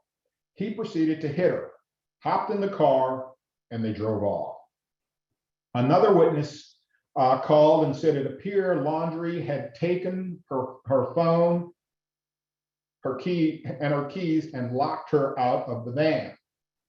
He told police he saw Petito hitting Laundrie as she fought to get back inside the van. Point of information here, this was her van. It was their home. They had been on the road for almost 2 months. So it's her van, they're on the road, and she's 1,000 miles away from her residence. So when law enforcement pulled the couple over in the van to investigate further, they separated the parties, one of them hyperventilating, Petito, and the other calm and jovial, Laundrie. They made the determination that it was Petito who was the abuser and Laundrie the victim. Laundrie got a fist pump from one of the officers on the scene and was told he did nothing wrong before being driven to a hotel for a free night stay. All of this was captured on, this is not in dispute. These facts aren't in dispute. This was caught on the body cam, on the video. Petito was left with the van and made to spend the night alone in an unfamiliar place. So they know she's highly upset. They separate the two. They tell them, you know, they're on the fence about whether charges are going to be made against Petito, but they decide to take him to get a free night stay at a hotel. Tell her, you stay here, you're to sleep here, you're not to leave, and you all can't see each other for 24 hours. And what's important to remember here is you cannot determine who a primary or predominant aggressor is based on one incident. You have to place things into context so that you can see what's going on. You have to get some kind of historical perspective to know who is really in danger. Now look at this. at the time of the traumatic event, think about where the victim's brain is. We just talked about brain science, right? Think about where the victim's brain is. Down in survival brain, in the amygdala, down where the hippocampus resides. And think about where the suspect's brain is. Prefrontal cortex, logical thinking, executive brain. So who, at least on the surface and without knowledge of trauma, who will provide a more seemingly plausible story, right? It's going to be the suspect time and time again, right? If we go with the smoke and mirrors, that's who it's going to be. When officers arrive on the scene, as I said, Tito is teary, unstable, apologizing, and blaming herself for the conflict. Very consistent with what we see in victims of intimate partner violence crime. Blaming themselves, taking accountability for the amount of physical assault that they engaged in, but also talking about what they received. She explains that she was upset because Laundrie locked her outside of the van and says he pushed her and grabbed her face, and he demonstrates grabbing her by the face, right at the base of the chin, almost like, you know, I describe it as almost like he was to the point of strangling her, and I describe it like that because I've been teaching strangling investigation since 2004. Right? And many times you're going to see tomorrow on one of the photographs of a victim, the injuries consistent with strangulation, right? In the case study that we're going to look at. So she describes that to one of the responding officers. She admits she got physical with him too. Like I said, says she slapped him on the arm and hit him. He, on the other hand, comes off as the more reliable narrator. What brain is he in, right? Moments later, he's seen pulling, upon being asked, he tells the officers he doesn't have a cell phone. Yet moments later, on the body cam, he's seen pulling a cell phone out of his pocket and appearing to read a text. In a friendly and relaxed tone, he tells police that he was only trying to get her to calm down. And, you know, we put this in context also. He takes her keys to get her to calm down. This is not his child. This is his significant other. How many times do we have a suspect say, well, I had to set her down and do this or that or the other? This individual does not own the other individual. Don't play the man card and go with that, right? Put it in context, go with the facts and circumstances, right? Don't get played by these perpetrators. She scratched him while she was trying to get her keys back. Fight or flight, right? A habitual type of thing perhaps to do in a time of crisis. And by the way, it was her van. This was not his van. This is her van that she's trying to get into. This is her van of which she's trying to get the keys back to. And if he pulls off, she's left in Moab, Utah, thousands of miles away from home. Put it into context. The primary officer observes Laundrie is the only one with visible injuries and scratches. He concludes that therefore Laundrie is the victim. Okay, we're going to talk about it tomorrow. We'll talk about it now. You can't determine one person is the victim, the other is a suspect by virtue of just injuries alone, right?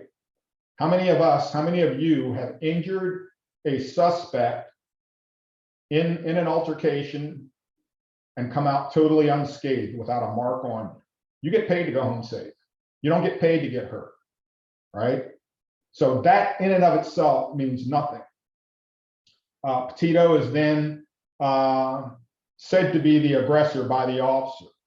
Yet when we delve deeper and watch the body cam of one of the secondary officers, we find that the secondary officer, notices marks on Petito's face at the chin line and on her upper arm. So she has injuries that are already starting to ripen. She states that she got them during the altercation when Laundrie grabbed her face and was pushing her around. So before coming to these conclusions upon which the primary officer states a totality of the circumstances approach was used, we also learned that the primary officer did not talk to the witnesses who made the 911 calls that initiated the stop. Totality of the circumstances, the Supreme Court says that in these cases, you shall use the totality of the circumstances to determine if an arrest is warranted or not, and that included in coming to that conclusion, you have to go by all of the available information, right? The officer doesn't state, I tried to get in contact with the people who called 911, but was unable to talk to them. That information is available. You know, if you go to the scene and the suspect won't talk to you, the victim won't talk to you, which happens often, then there's information that's not available, but at least you tried to get that information. The information from the secondary officer talking about Miss Petito's injuries to her face and to her arm, apparently he didn't have access to it, or at least he didn't note it in his narrative. The primary officer also deems the call, writes in his narrative, as mental emotional, in which parties need to take a health break. The prosecutor will tell you, and chime in here if you want to, John, your opinion is not something that's needed in the report. We need facts and circumstances. Yeah, no, Dave, you pointed out so many good things about this investigation, and that all resonates with me. I don't want those opinions. I do just want the facts, but I want all the facts and all the information that's available. And to me, this was sort of, I mean, this is a domestic violence call, and I didn't really see anything where they're asking about the relationship or the history here. To me, it was more of an investigation that you might have at two strangers in a bar fight rather than two people in a relationship. And those witnesses that you mentioned, following up with them, it's a lot of extra work in these cases, but I mean, we don't want what happened to Gabby Petito to happen to anybody else. And that, you know, that's the saying that we always have: misdemeanor domestic violence prosecution is homicide prevention. And so that's why each of these cases, whatever it looks like at this point, we typically know a lot has happened before then by the time the police are called. And so we definitely want to follow up on these. The other thing that was just occurring to me, I don't know, you're thinking on this too, or you might talk about it later, it's just, she's in this situation, and then when the police get involved, she ends up being the suspect and the one getting charged. And what does that do to her? She didn't live much longer, unfortunately, but to others who, the next time it happens, do they want to call the police? Absolutely. And, you know, as we're looking at this, please understand we're trying to constructively look at what happened here. This isn't to castigate the officers involved. This, unless their training told them that that this is the type of investigation that they should engage in. If they have a policy that says that they should do the things that I'm talking about, if they have standard operating procedures that say they should do these things, and they've had training and so forth, then there's a whole lot more responsibility and possibly liability for them. But if they're not given the proper training, the proper tools and so forth, then I expect them to do this investigation like they've been trained to do, and like their SOP, their standard operating procedures call for them to do. But this is the very thing that I've been emphasizing from the beginning, that this understanding of trauma, how it enhances our ability not to let these things fall through the cracks. And I'm sure those officers are devastated about how this thing meted out. And that's why when we come on these calls and so forth, we can't just kind of brush it off. Well, they'll probably be all right and everything like that. That has gotten people killed. And it will continue to get people killed if we don't take these cases very seriously. And let's look at a couple of more case examples and how things have transpired and what we can learn by them, right? Because this is about, once again, constructive criticism. This is about learning from the past so that we can do better in the future. When we know better, we should do better. And that's all that's what a lot of this exercise is. This particular event occurred at a college house party, very common situation on college campus and with college-based sexual assault.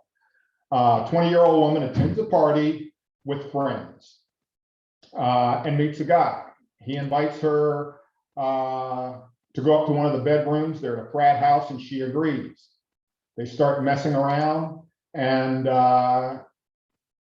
sexual activity happens, consensual, it's not, but not intercourse. She doesn't want to have intercourse and she tells him explicitly that no, she doesn't. He doesn't listen. He physically pins her upper body down to the floor, down to the ground, with his elbow on her hands. That hold terrifies her enough that it triggers the chemical dump we just talked about, and she goes into tonic immobility. She is completely frozen on the floor through the ensuing sexual assault. He finishes sexually assaulting her. He gets up, sees that she is lying there motionless, and goes and tells other friends at the frat house. The men line up to take turns going in and sexually assaulting her. She's multiply raped, still lying there in a state of tonic immobility. As the party goes on, one of her friends heard the men talking about what's going on. Her friend barges in and gets her out of there. When interviewed, that friend, the rescuer, told researchers, "I felt like I was lifting a dead body. I was like shaking her, trying to get her to kind of snap out of it. I had to sort of physically drag her out of there." And finally, that tonic immobility broke. The victim is taken to the hospital. A medical exam and a forensic collection kit is done, and a police report's filed. But the police refused to pick up the kit because she had been sexually assaulted by multiple men at the party. They referred to it as a, quote, sloppy mess, stating it would be too difficult to take apart the exam, to take apart the kit, to figure out whose DNA was there. Then they closed the case. Now, when the researcher asked the officer why he chose to close the case, he said, quote, "Well, she just laid there, so she must have wanted it. No one wants a train to be run on them. So if she just laid there and took it, she must have wanted it." Now you can see the questioning in that statement, right? But we know there's another explanation: tonic immobility, a documented neurological condition that many professionals in the field have no idea about. And so, you know, when we look at how many times force is used and so forth, and we look at the use of force continuum, or you can even call it the use of violence continuum, because that's what it is. And we in law enforcement, we know that our mere presence is at the basis of that continuum, followed by verbal commands. 86% of suspects comply just with these two levels, 80 across the country. Why? Fear of consequences of what happens if they don't comply.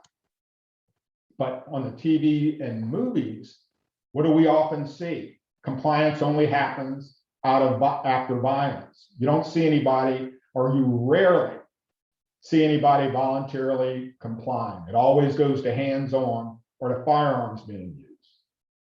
We know with intimate partner violence, such perpetrators, that their physical presence and verbal commands, they have 90 to 93% victim compliance rate, more than law enforcement does in uniform. Yet, and why? Fear of consequences and or tonic immobility, collapsed immobility, dissociation. Yet TV and movies make it look like in order for these things to be carried out, violence has to be hand-to-hand type violence, use of a firearm, whatever, has to be utilized. We've got to go with what's real and not with smoke and mirrors. So when it comes to our interview, you know, we often expect victims of crime to be able to tell us what happened, failing to consider how trauma may impact their ability to traditionally call what occurred. You know, as we touched on, the primitive brain generally is great at recording experiential and sensory information, but it doesn't do well with the kind of information that we traditionally look for: who, what, when, where, and how. You know, victims may not understand why they can't remember. In fact, most of them are not going to understand why they can't remember, why they remember what happened and feel they must say something, as we've alluded to. And this is where we can assure them and continually reassure them that it's okay if they don't remember. Don't fill in the blanks. We expect there to be blanks. If you have a gap, you can tell me there's a memory gap. That's more evidence, right? That trauma has impacted the situation. Ask, you know, we want to start off with, what are you able to tell me about your experience, right? And just be silent. There may need to be a pregnant pause, but then just let that individual express what's going on, what happened without interruption. Now, we've demonstrated how high levels of stress can impair the brain's ability to encode and consolidate information. The result is memories are fragmented. That means the recall is going to be very slow and very difficult. So how does this play out? You know, I know many of you perhaps are taking notes, and many of you maybe have full-size legal pads, full sheets of paper. You know, what if I told you that you had to take notes on tiny Post-its, some very small, that may only fit 3 words a page? They're, you know, with all of these tiny Post-its that you're taking notes on, you're challenged to write everything down that you learned this morning, right? And you might get only a small sketch on each Post-it, but you're attempting to capture everything. Now, after this webinar is over, you have to carefully gather all your notes and imagine going into one of the messiest offices that you've ever seen. And now you have to take all those Post-its and scatter them all over the office, put them high, low, put them on the floor, on the walls, put some in folders that are unmarked, that have nothing to do with this talk. Crinkle some up and shove them under things. Then I want you to come back 7 days later and stand before the world's messiest office, and I want you to find all those Post-its and put it in order. That's what that victim's trying to do with their memories. And you know, this is why memory can be slow and difficult, because encoding and consolidation went down in a fragmented way. It went down like pieces of a jigsaw puzzle. The pieces weren't in order and in different places in the mind. And you must sort through. And it's not well organized because, remember, I told you, put some in folders that had nothing to do with this. It's not where it's supposed to be. It takes a while to find the pieces and put them together. And some of them you're not going to find at all. So that's why victims, when they're trying to talk about the assault, it comes out slow and difficult. Now, the next question is, how accurate is that information once you're able to find that post? Well, the research tells us that the laying down of the memory is accurate and recall is accurate. The storage is what's disorganized and fragmented. And however, if alcohol is involved, if the individual is under the influence at the time of the assault, that encoding process, that taking of notes, might not have happened at all, or to a lesser extent. The victim might not be able to retrieve anything at all. Their post-it notes may in fact be blank. So if that's the case, we have to be ready for it. So let's look at another case example of a victim who is impacted by trauma, and there's memory fragmentation, and this is what happens when she comes in contact with law enforcement. This is all this is out of this big, large case study. So these are all real world examples. So in this case example, we have a 25-year-old woman who was raped on the 4th of July. She filed a report. The initial report goes fine, but the initial detective interview went badly. And this is a quote from about the detective by the victim. He wouldn't let up, pounding on me question after question, trying to trick me, trying to get me to mess up. I wanted to say, hold on, give me a chance, give me a minute. No, he kept coming at me, right? When the researchers were looking over all these cases, they sent this interview to the transcriptionist, flagged it, asking that it be double checked because it wasn't clear to whether the victim was speaking about the detective or the rapist when it came to this statement. She was talking about the detective. It was like secondary victimization, right, to the victim. Because when she started hesitating, as she was recalling what went on, the detective was like, aha, and snaps his fingers and went after her looking for inconsistencies. So the victim went on to recount, quote, then it was like good cop, bad cop, right? One of the detectives stormed off, and another detective came in, sat down next to him. He offered me a cup of coffee. Coffee, okay, fine. How do you take it? What? Why does he want to care how I take my coffee? Well, he did. So he made me coffee, and he gave me time to just sit and collect my thoughts. And he talked me through. And I didn't feel like I feel rattled or freaked out. I'm sure I was incoherent, and he just let it roll. He was patient. I felt like I was piecing things together, like a puzzle, like putting a puzzle together, right? Like we were putting a puzzle together, drinking coffee. So what was the magic here? A cup of coffee and a little time and a little space. The researchers went on to delve a little further in this particular case. So why'd you do that? Why'd you give her the coffee? They asked the detective. And the detective says, well, it helps. Not the coffee so much, just the moment to let everything come together in these individuals' heads. And they say, so what do you mean by that? And the detective says, I don't know why it's like that. I just noticed that over the years, if you give somebody a few minutes to breathe, it starts to make sense. I don't know why, it just does. So he did what he did based on 15 years of experience as a detective. 15 years of research comes to the same conclusion. Memory consolidation is slow and a fragmented process.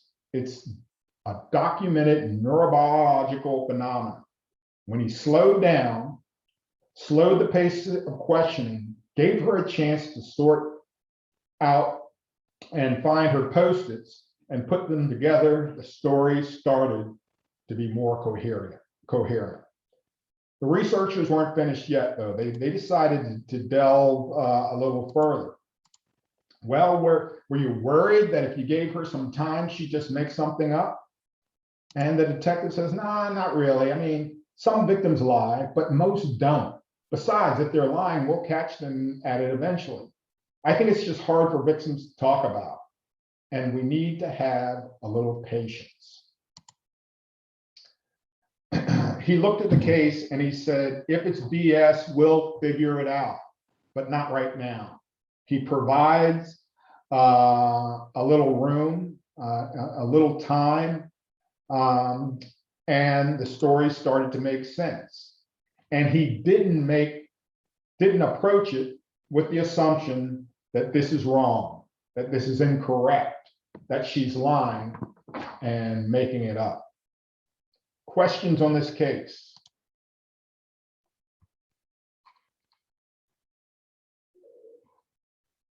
All right. So the fear circuitry really drives the body's reaction in trauma. I hope you're recognizing that now. And we know if that's the case, that a different part of the brain takes over due to it being a different type of situation. During the takeover, normal operations cease. The body is reacting to a perceived, what's perceived as a major threat, the trauma, instantaneously sending our brain into survival mode. This process may have a major impact on both memory and behavior. So the more that we're paying attention to anything, the more we tend to remember, and vice versa. If you're not paying attention, you might not remember. So we need to focus on what the victim was paying attention to. Once again, what is central to the victim at the time. Now, sensory inputs coming into the brain are detected by our five senses. What we're attending to will affect our brain's encoding of the information. It's about what we are focused on at the given moment. Central details are more likely to be encoded because they capture our attention. This is why we want to ask the victim, what did they focus on during the attack? Or what about the event can they not forget, right? Because that's going to take them right to what was central. Now, during a major trauma, the frontal cortex, depending on how severe the trauma is going to be impaired to the point of maybe even totally inaccessible. So it's about the victim and what they perceive as central to their survival, regardless of what someone else might feel was vital or important.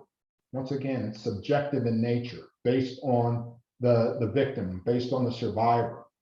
In trauma, peripheral details are unimportant. What time is it?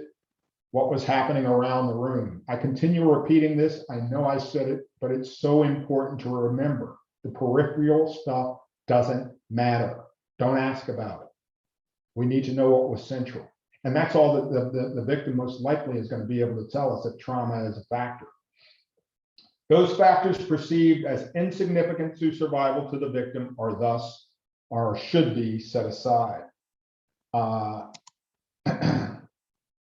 Amid trauma, the central focus will be, again, on survival. Information detected by the senses will be very palpable. These are what the brain perceives as paramount to survival. If there are weapons, what smells were going on. Now, when the peripheral information, what time it is, the sequence of events, all of those things, really aren't mattering to the individual in the midst of a traumatic situation. They're just not central to most victims, and may not be what the victim is remember clearly. Some memories take precedence over others. right? Some are more complete. The memory we are seeking might not have been central to that individual's survival if it's peripheral, depending on the degree to which it was on the periphery. It just may not be retained and may not ever be able to be retained. If we think about it in the sense of what one does in a high stress situation, we begin to understand what one focuses on, that which is consequential to survival. You know, I mentioned earlier, if you've ever been in a high-speed chase and you've gotten to really high speeds, many of us aren't going to be able to remember, or we aren't concentrating on how many cars we've passed in that pursuit. You know, the color of those cars that are in our periphery, right? They mean nothing to what we are attended to at the time. We know that alcohol and drugs affect the memory process under normal conditions. Well, trauma can compound this effect. Given time and space, it may be able to be recalled. Given improper handling, a toxic environment or perceived bias, it may be withheld. It may be due to shame, embarrassment, or simply distrustful of law enforcement. Now, given the fact that traumatic memory is fragmented and incomplete, it's really no wonder that there will be blanks in the victim's memory, right? Blanks that may unconsciously attempt to fill in, that they may unconsciously try to fill in. Here, there's no intent to mislead, although they often feel pressured to answer. And this is just continuing to go back to this thing of where the victim doesn't have an idea, making them feel comfortable with there being gaps in their memory and explaining to them why there are those gaps. You know, what has to be remembered is that it's unlikely that the victim is lying about the entire assault. For some details, this might occur due to shame, lack of trust. Maybe they felt that they flirted too much before the incident, or that they drank too much. But lying requires intent and occurs in the executive brain. So be cognizant of that. If they are off on times, description, location, it probably means that those things weren't central to the victim at the time of the event, right? So be cognizant of that. And, you know, yeah, it's confusing. Yes, it can be difficult, but these are things that you know, doesn't mean we can't deal with. This man right here is my great grandfather. He was the first cat herder in our family.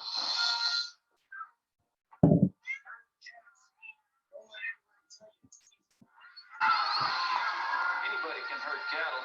Holding together 10,000 half wild short hairs, well, that's another thing altogether. Being a cat herder is probably about the toughest thing I think I've ever done. I got this one this morning, right here. And if you look at his face, it's just ripped to shreds, you know? You see the movies, you hear the stories. I'm living a dream. Not everyone can do what we do. I wouldn't do nothing else. It ain't an easy job, but when you bring a herd into town and you ain't lost a one of them, ain't a feeling like in the world.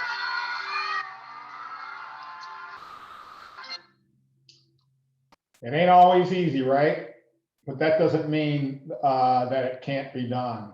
Doing it in the right way, making, you know, really customizing our questions based on the event, and having this knowledge helps us to know where to go, helps us to know how to go there, and really helps us to have a whole different mindset when it comes to approaching these calls.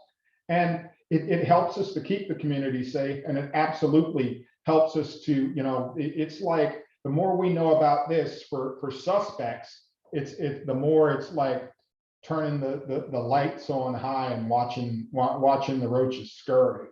All right.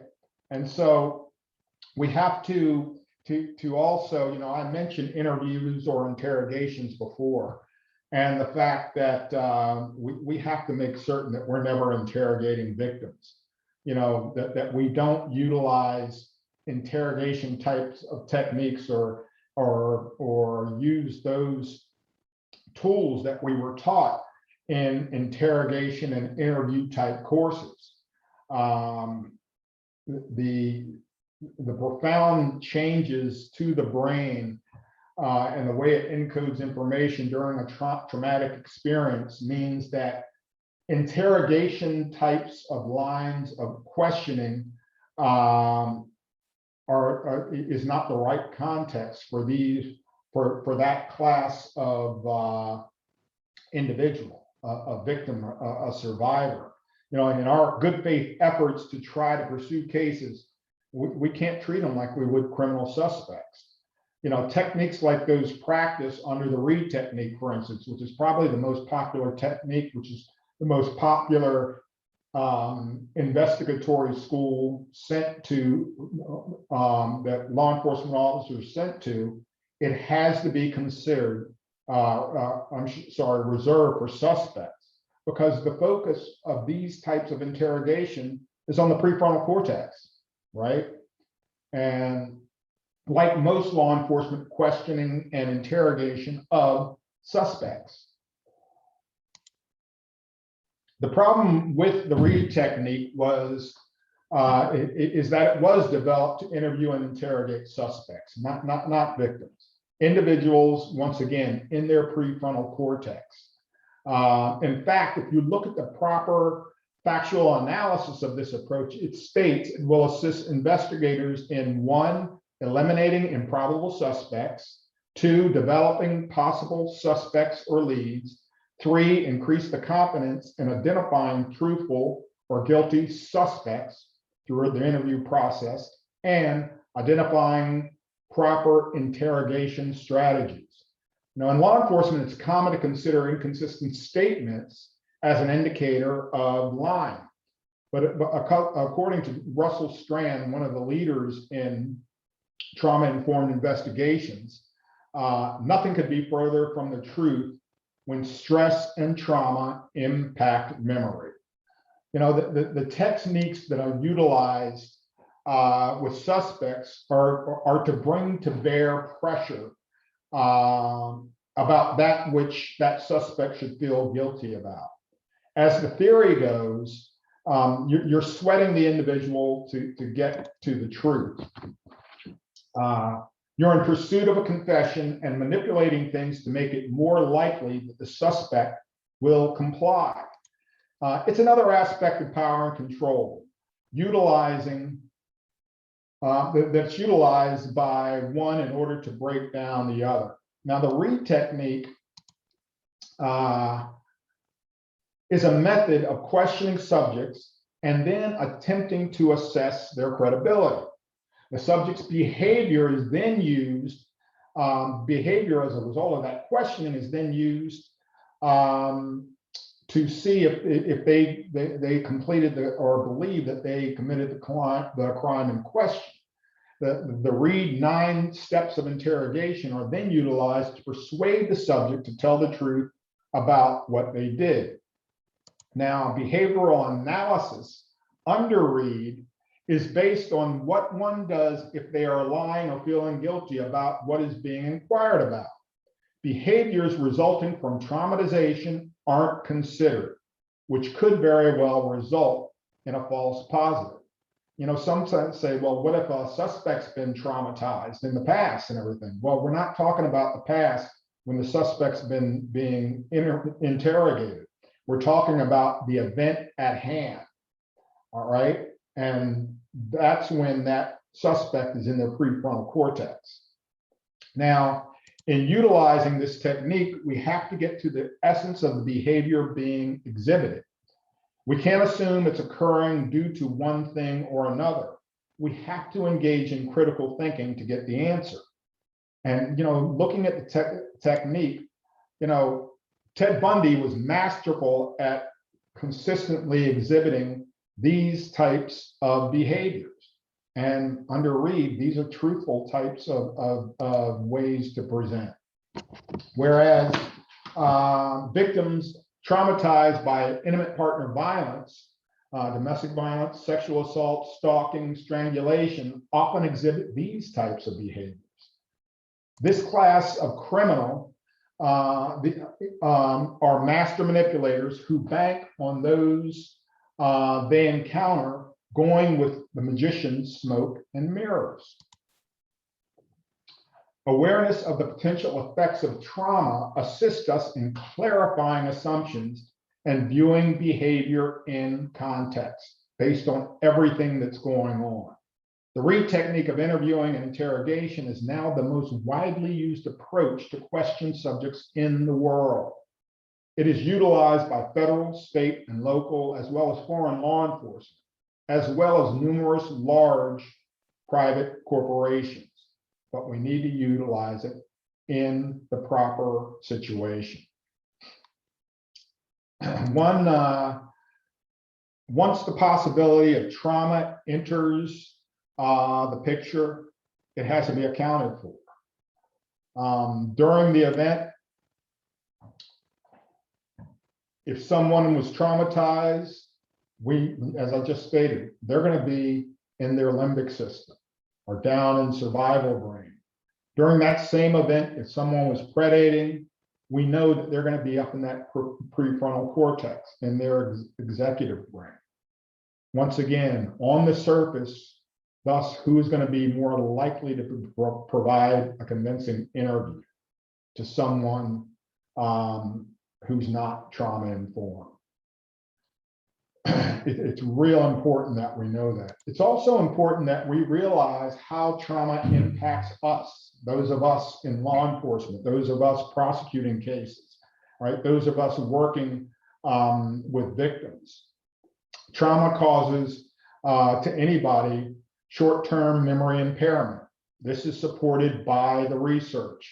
Now, the accuracy of these memories due to the heightened emotion is going to be, the accuracy is going to be there if we can locate that memory. Their focus, once again, is going to depend on what was central rather than peripheral. Memory is often facilitated by time and rest, right? So when we're talking to that individual, when we're talking to an individual who's been traumatized, we know the more that they've had some rest following the event, that it enhances their ability to recall. So that the power, the restorative power of sleep is really important. And when we apply this context to critical situations, critical incidents, PPCT management system publication recommends that for an officer involved in a critical incident, high-speed chase, shooting, things of that nature, that their first version of the event should be verbal, and that a supplemental report should then be completed after the officer's first sleep cycle, and the final report prepared after the officer has had a second full sleep cycle. Why did this come about? Well, it came about because in the 40s and 50s, an officer would get in a shooting, get in a critical incident, and they would be asking for statements right after a full statement. The officer would give it and then come back the next day, 2 days later, and change some of the things that happened because their memory had kicked in more. They were accused of lying and they were fired, right? And it was like they didn't appreciate, it wasn't appreciated by our profession as to how the power of sleep can help enhance one's memory. And they weren't lying. They were just, what had happened to them was as a result of the traumatic incident that they'd been involved in. In this study done by the International Association of Chiefs of Police, they looked at 157 line of duty shootings, and they looked at some of the impact that it had on those officers involved in those shootings. And I know for myself, you know, I was in 4 line of duty shootings, and much of this occurred for me. Diminished sound, I didn't hear 1 round go off in any of those shootings, right? Tunnel vision, I definitely had tunnel vision. I went into automatic pilot. I don't remember pulling my weapon. It was up and pointed, and I was firing before I knew it. Definitely heightened clarity, time slowed down. I definitely had lost memory of some of the event and some of my own actions. I don't remember if there was dissociation, intrusive thoughts. I don't remember any intrusive thoughts. Memory distortion, false memories. I didn't have that. Intensified sounds, I didn't have that. There was no fast motion. And I didn't go into tonic immobility. But 7% of those officers who were involved in the study who got into a critical incident went into tonic immobility, right? This is normal. These are things that normally happen for individuals who have been in traumatic events. And you see that the percentage there for officers who've had tonic immobility is less of a percentage than the general public, because officers train to go through many of the traumatic incidents that we come upon, shooting, a high-speed chase, and so forth. And so there are some habitual behaviors that we are learned that when we go down into survival brain that we automatically go to. If there's nothing there, then the next, you know, the next step is, for some, is going to be going into traumatic, is to go into tonic immobility.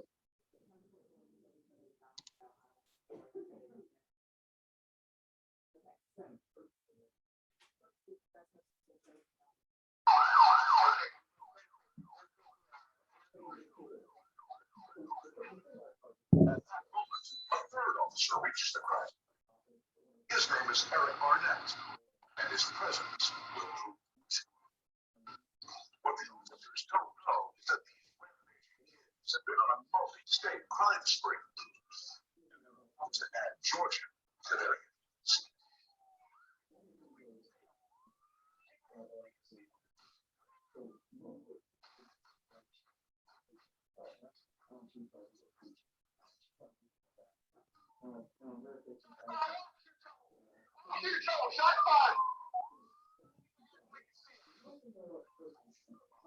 Up next to my head, and my ears started to ring.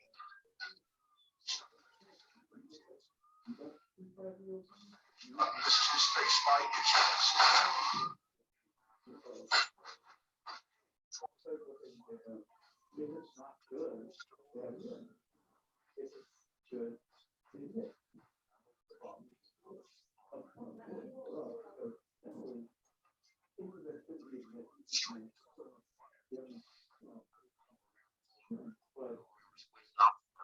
Six shots.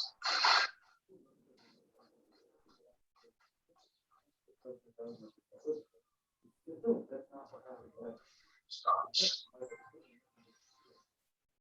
Barnett takes a moment.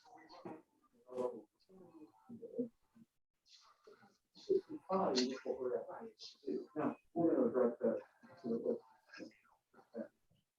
But like I said, we're not walking in, it's not pre-test. I was just asking,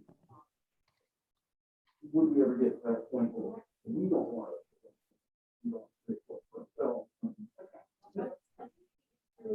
The site consolidate, that was initially done where it goes to that, and it's like an information to get us started faster and to be involved in helping us with information to cooperate and get us stuff faster. And for the most part,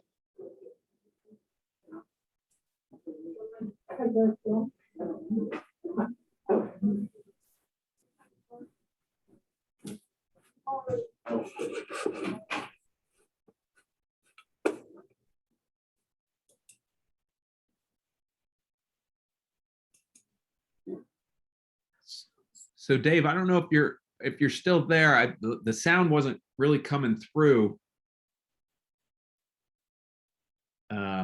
on the officer involved shooting, and then we've moved on to the next one. All right. This should be planned. I'll explain it. Not to, and said, no, don't do this. I'm not ready. I don't want to do this yet. You know, give me a little time. No, no, no, no, no. Don't have that. I'm not ready. No, time for me. And at some point, I'm not exactly sure even what happened. He got touched with me, and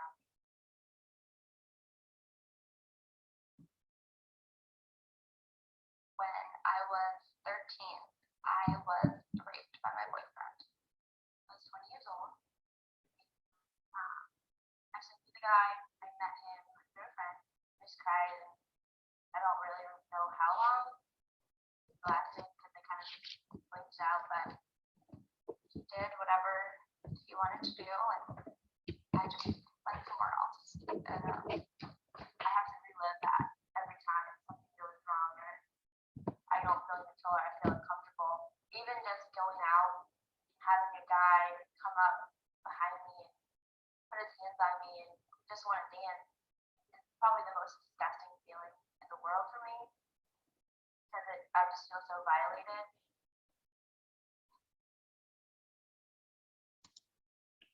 Okay, hopefully the victim survivor piece was a little bit, you could hear that a little better, but the thing to get out of this and to look at, both you saw, for the officers, you actually saw them involved in a critical incident or a high stress incident or a traumatic incident.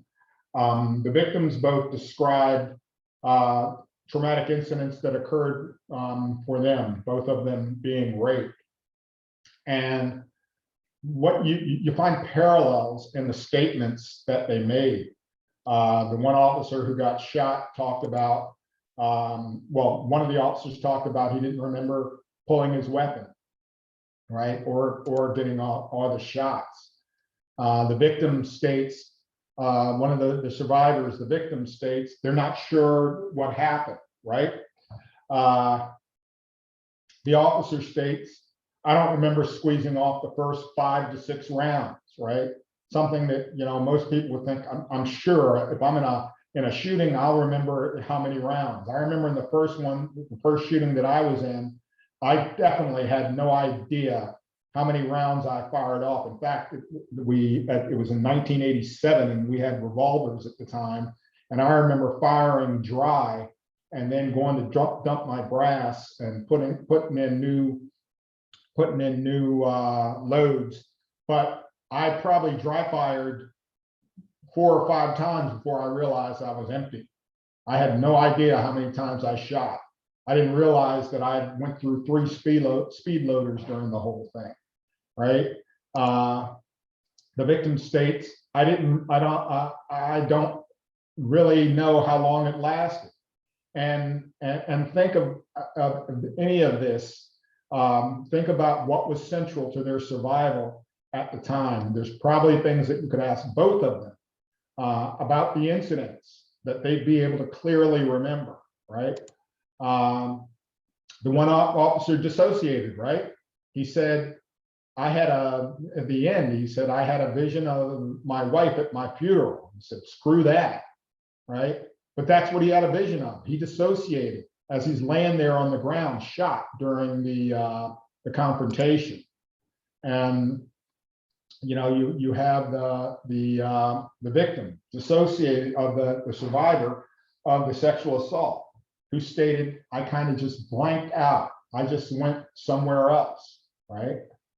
All of these indicators of trauma, right?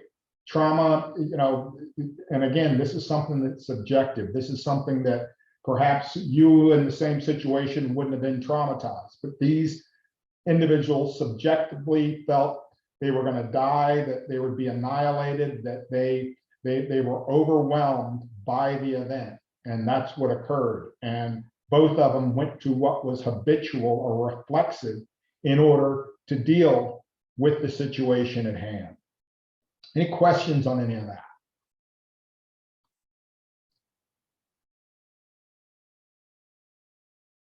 All right. So we know that victims' responses vary. And that means that we're going to have to be ready for them, that we're going to have to be able to try to account for them based on where they start out. We need to try as best as possible to meet them where they are, right? In order to try to best address the situation at hand. Delayed reporting and memory problems, you should go in expecting that to happen, no matter what type of trauma you're dealing with. The more that individual was traumatized, the more you're going to see some of these factors, the tonic immobility, the different things that happen. And they're going to be telling you, they're going to be, when they're describing to you about what happened, is, as John said earlier, write down those facts and circumstances, because once again, lack of memory is evidence, given the context of everything that went on, right, by the victim. Physical resistance in these cases is going to be the exception. What was perceived by the victim? Did they perceive that they could, did they perceive in their survival brain, did they perceive that they could overcome the suspect? With traumatization being a constant factor, in many of these cases, it's going to be important that an expert witness might be brought in to explain the significance of the trauma. I myself have been called in the last 5 years, probably 4 or 5 times, to testify specifically about the impact of trauma on an individual in the situations, like the situation at hand in the cases that I've been called in on. A trauma-informed approach really helps us put things into context to see the true picture of what happened. And the more that when we're talking about this trauma-informed approach, that means everybody being properly trained with respect to a trauma-informed approach, trauma-informed interviews. That's everybody from the patrol deputy to the patrol officer to detectives to the brass. That means the prosecutor's office. That means local advocacy. All the collaborators on the same page. That means the judges, if we can get their tookuses in there. But that means everybody being trained, so we're all able to see things for what they are. But it's especially incumbent upon us as those doing the investigations to get as much information as we can to document as many facts and circumstances as we can. And we're going to talk a little bit more about what those things are tomorrow when we talk about investigations in a little bit more depth. But I think John will agree with me that, you can't bring the prosecutor too many facts and circumstances. And if I've got a wheelbarrow full, then I need to start filling a second wheelbarrow. And it's up to John to decide what is germane to the case and what is not. It's my job to collect them and bring them there. Yeah, Dave, that's 100% right. If I don't know about it, then it doesn't become a part of the case. And the stuff that you talked about, but when I think about domestic violence cases, that trauma response, that sensory response, my ability to recreate the reality of the crime, we only get that information if you do it the way you're describing. If you, one, understand what's going on with the victims, and then two, we do an approach that gets the best information. So it's not just the questions you ask, it's how you ask them. Because that's how you're going to get that good information. And if I can demonstrate that this just isn't an argument that went bad, but there's other things going on here, that power and control, the trauma, those answers really recreate the reality for that jury and puts them in the shoes of the victim. But if I don't have that information, I can't create that reality for the jury. And it's not, every time I interview a victim, I've got my police report and I'm interviewing the victim too. I learn something new because maybe I just ask things a little differently, or I ask something else and some new detail comes out, and that's fine. But as much information as I can get up front, because I'm also a victim of first impressions, right? And so if it's the case that has very little detail in it, that goes in the plea or no charges pile. And if it's a case that has a lot of information, then that's the case I'm going to focus my limited time and attention on, right? We don't have unlimited resources. These cases, you guys don't have unlimited resources too. So I don't know, Dave, how do you pick which, what you're going to follow up on, what cases get that attention and to detail and you spend the time on? Yeah, I think, and that's a great question, because that's a reality that investigators and officers have to deal with. I think we have to, once again, placing everything in context, we have to recognize the potential danger going forward in these cases, the potential danger that a Gabby Petito might be in what seems to be a very minor, very minor on the surface, might seem to be minor in nature when it comes to the confrontation that she's having with her significant other. We can't come to that conclusion without knowing some of the history, without really, pulling back some of the layers that are going on there. And I would equate it to, there's few, I would gather there's few, and if there's a law enforcement officer out there who disagrees with me, please push back. But there are a few officers out there, if they go to do a DWI stop, and it's saying, well, I can only spend so much time on this call, that call, or the other. If they're in the middle of that DWI stop, they're not gonna have the sergeant or their supervisor says, Thomas, are you still on that DWI? Yeah, well, cut them loose so you can get back into service. Does that happen? I bet it happens nowhere in this country. Why? Because that driver is a danger to themselves and danger to others. And we're going to work that case until we're certain that everything is fine. We've got to cross the T's and dot the I's in these cases as well. Because down the line, a week later, 2 weeks later, we can have Gabby Petito dead out in the desert, right?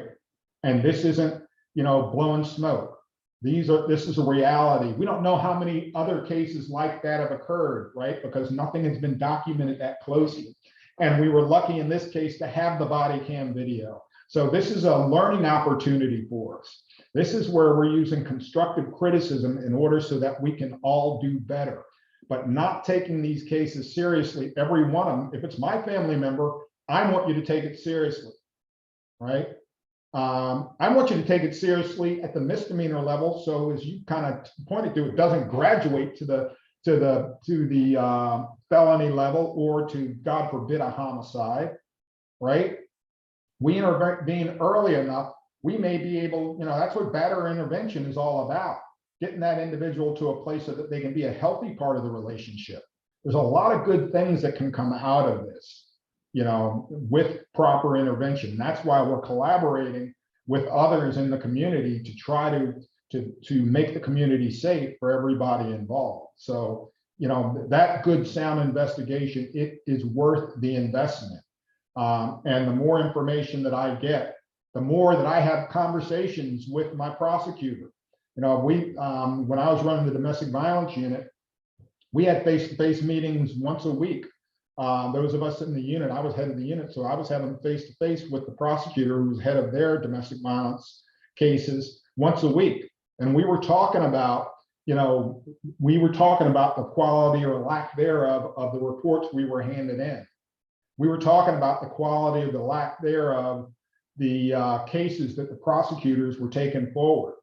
And we were learning from one another. Okay, I'd say to the prosecutor, I'd say to you, John, okay, what do I need to bring to you so that you're going to be able to effectively take this case forward?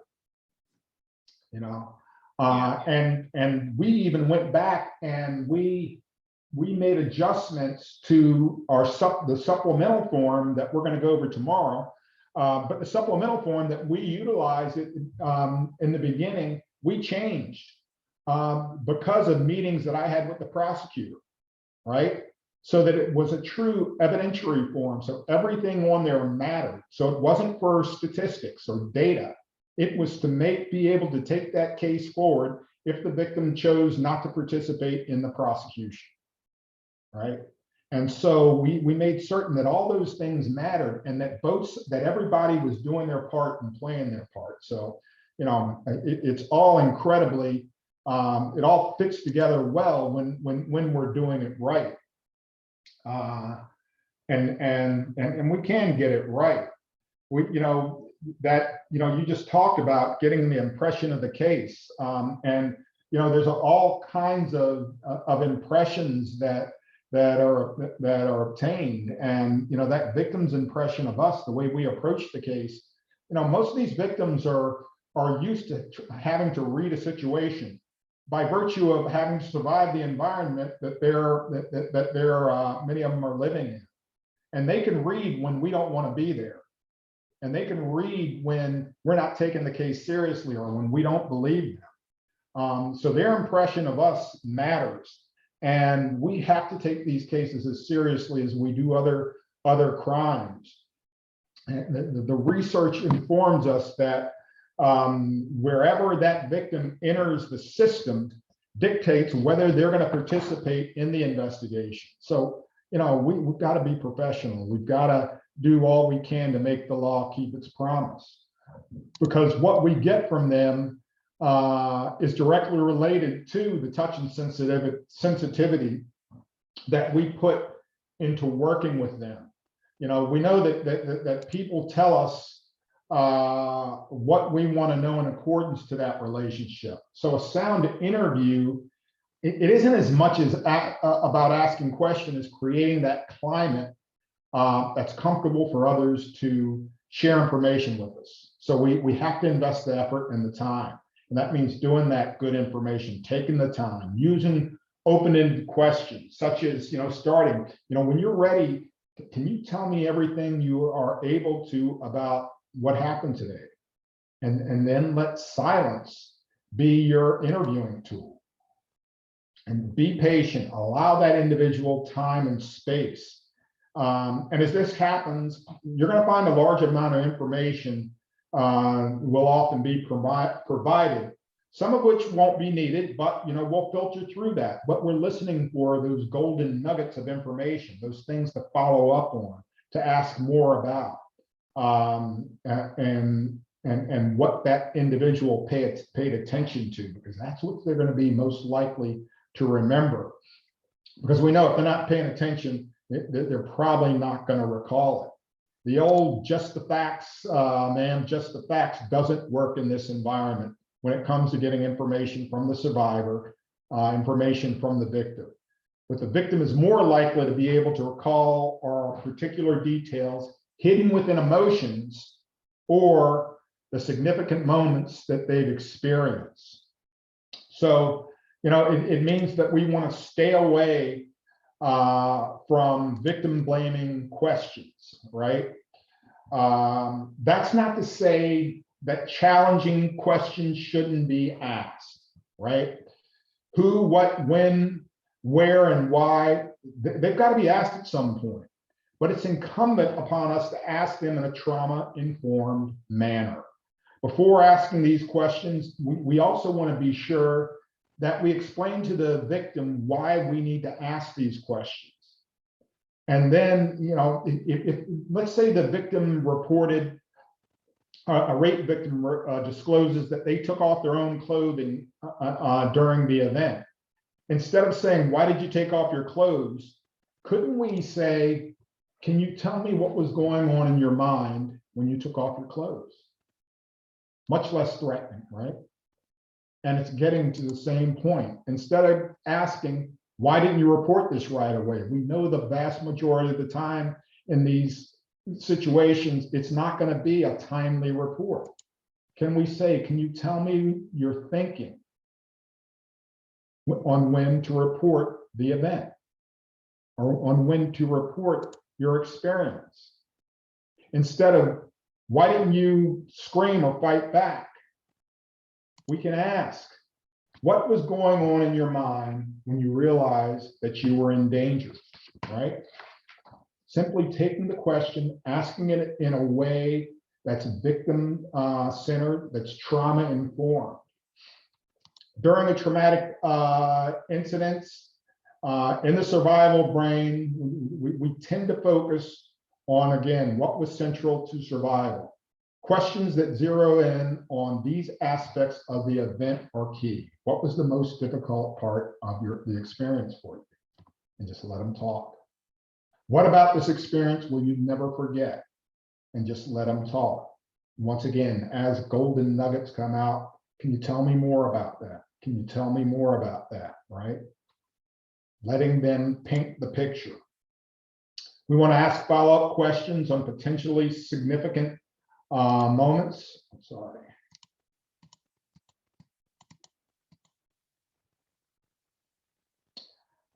Evidence of sensory detail is highly relevant evidence.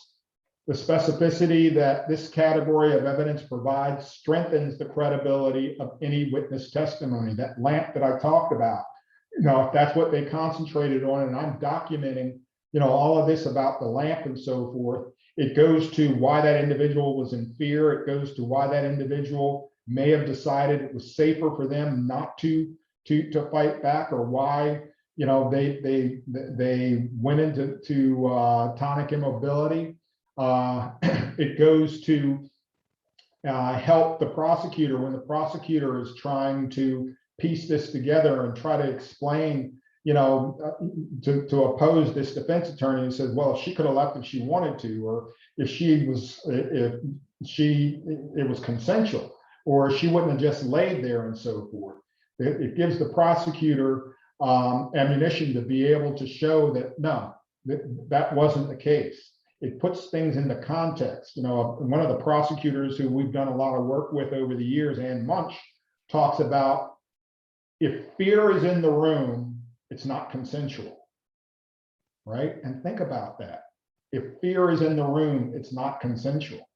Think about if you're going and you pull somebody over and you want to search their trunk, right? And you've got them pulled over, sir, ma'am, you took their license, registration, and say, do you mind if I search your trunk? And they say, no, you can't. Or they say, yeah, go ahead. And that's all the facts and circumstances that are going on right there.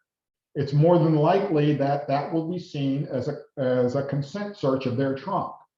If, on the other hand, all the same factors being the same as I just mentioned, ma'am, sir, can I search your trunk?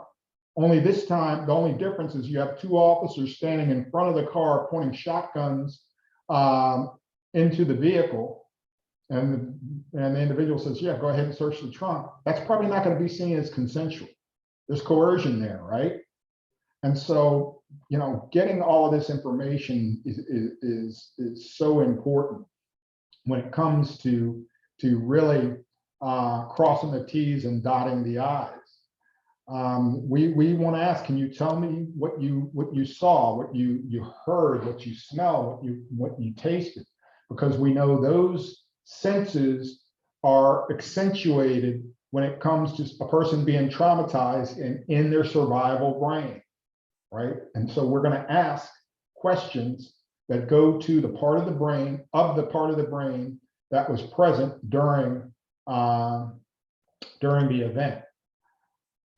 In the investigator's mind, she or he might be thinking, why did the victim feel that they couldn't move or scream? This is where we're developing that foundation. And when they talk about this object in the room, we want to ask more. That's what they centralized on. That's what they fixated on. So let's find out more about it and why it was significant to them at that time and place and space. Our tendency is to ask what's wrong with you. And in a cultural shift that recognizes trauma, we need to ask what happened to you, right? It will take us from all of us, really, from the rookie officer or our deputy sheriff to the veteran chief or sheriff, constantly assessing our approach and holding each other, really holding each other accountable.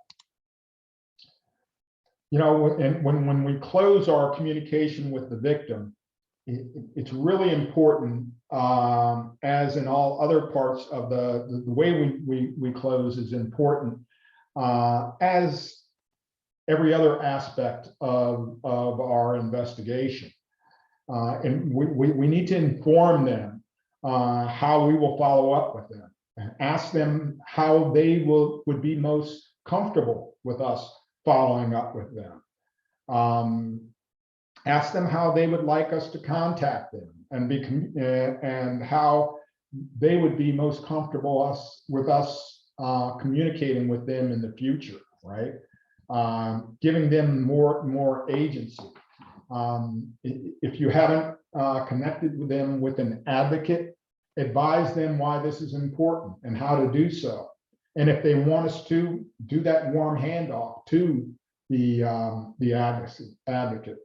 And finally, we want to ask them if there's anything they would like to add, or do they have any questions of us in the investigation, and do our best. If we don't have the answer, let them know that we will work with them to find the answer or the answers. Questions?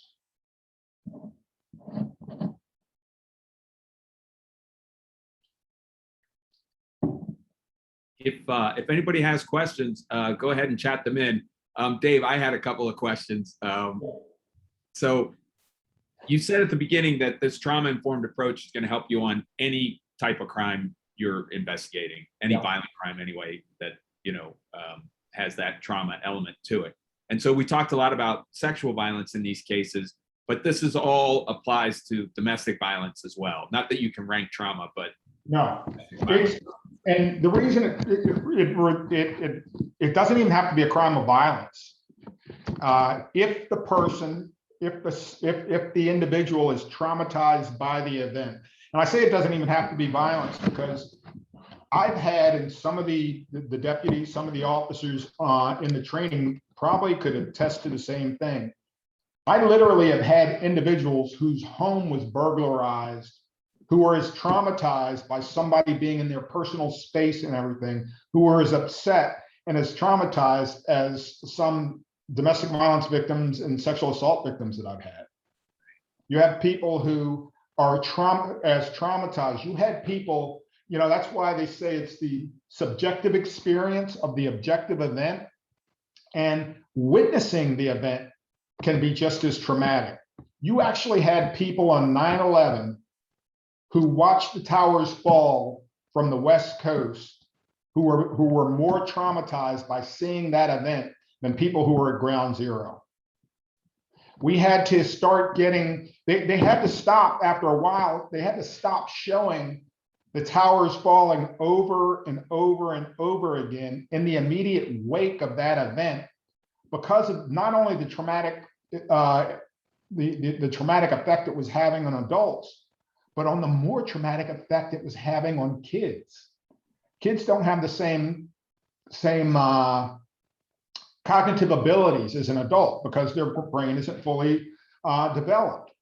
And so the younger the child, the more every time they saw those, the repeats, the video of those towers falling, think about a kid, a child thinking. They thought it happened again. They didn't see it because they didn't have the brain maturity to recognize this is a recording of what happened Monday. They thought again and again we were and they didn't, you know, they didn't, in their juvenile mind, they didn't realize that there was one set of towers, right? Right. And when you think about a kid and the way a kid thinks, makes sense, right? So when we're talking about trauma here, trauma is trauma. And it's going to impact the person who subjectively is affected, impacted by that. So, and that's why I mentioned at the beginning, and I'm glad you asked for clarification, because it's a real important thing to be cognizant of. If the individual is traumatized by the event, these are going to be the potential impact of that trauma.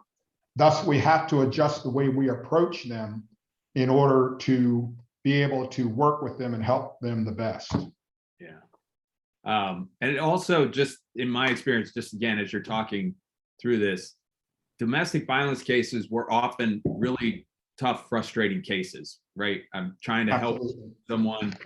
And then as you explain these things, a lot of it it takes some of that frustrating sting away, because you realize there's other things going on. It's not me. Yep. Although sometimes it is.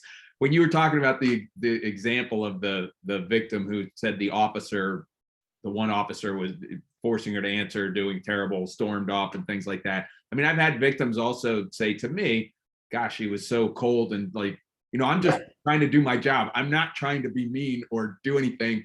And I just didn't realize, oh, the victims are perceiving me very differently than I think I am, in these cases. But understanding this really helps, I think, in a lot of ways. And I think we can change our approach a little bit in a lot of these things. That's absolutely true, John. And I think part of the officer approach too, the investigator approach, is that we as officers habitually, you as a prosecutor habitually start to handle cases in a certain way.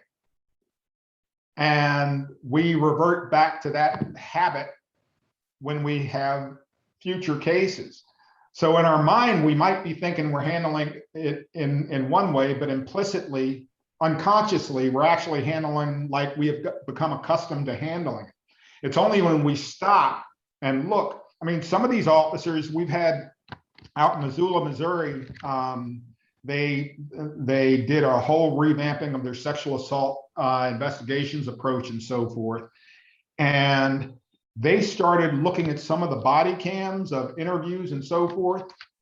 And these investigators, these officers, were surprised, some of them shocked about the way that they were doing investigations, because they were going in and implicitly doing things that they had done in the past. So there was no intent to treat the victim wrong. There was no intent to come in and make assumptions and everything. But when they rolled the videotape and saw themselves, they were like, oh, geez, I did that, right? And we're all susceptible to that, every one of us.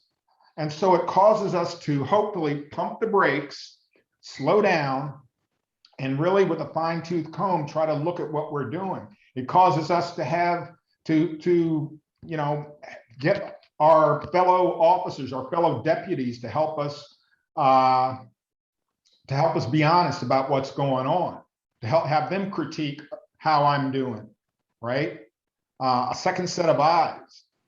And then I can critique how my partner's doing or things like that. So helping us both to be better at our job and to catch things that aren't they're in plain sight. We just can't see them because we're not listening for the correct things and we're not looking for the correct things. Right. When we know what to look for and what to listen for, when we are more aware, we do better. So just a couple of other quick things.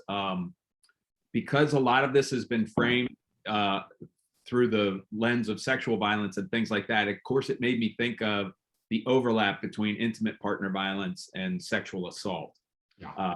And so having these skills is going to improve our ability. Should we just be asking victims of domestic violence about sexual assault? Absolutely.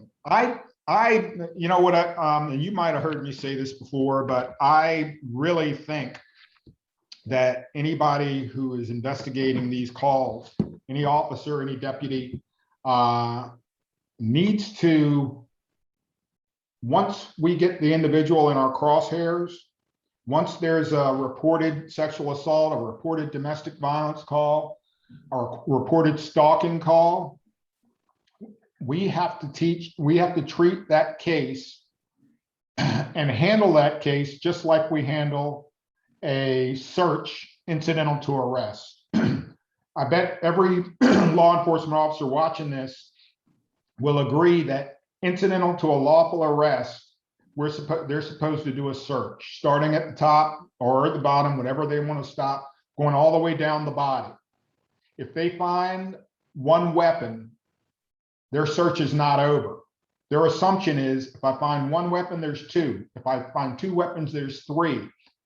And I keep doing my search until I've searched the entire body and found every weapon.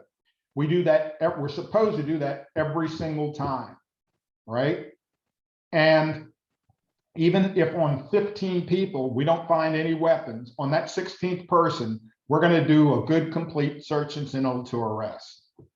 On these type of cases, when it's this class of crime, an intimate partner violence type of crime, we should be doing an investigation incidental to this crime being reported. If they reported domestic violence, then I need to be asking questions to that survivor, to that victim about sexual assault in a way that they're comfortable answering, right?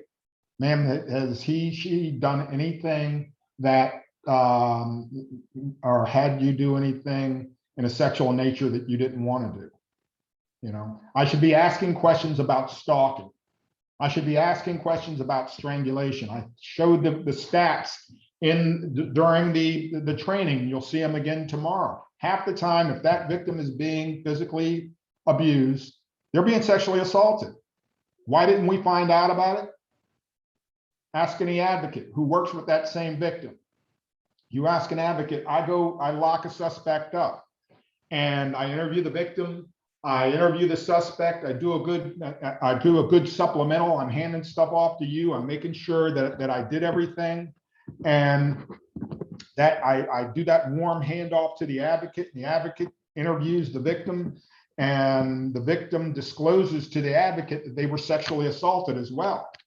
And the advocate asks the victim, "Well, did you tell Officer Thomas that?" And the victim says, "Well, no." And the advocate asks the victim, "Well, why didn't you tell Officer Thomas?" You know what the victim says? Because Officer Thomas didn't ask. I mean, we have to recognize the nature of this class of crimes. And because of the co-occurring nature, and because of what the research tells us again and again and again, we need to ask about child abuse if there's children in the home. We need to ask about elder abuse if there's elders in the home. You saw there 65% of the time they're also being abused. If there's pets, we need to ask about pet abuse, right? And when we find pet abuse, look at the pet that's being abused. It's going to be the pet that means something to the victim and or the kids. He's not going out there kicking his hunting dogs, in other words, and abusing his hunting dogs, right? If there's destruction of property, put it into context. Whose property is being destroyed? It's usually going to be something that's near and dear to the victim or to the kids.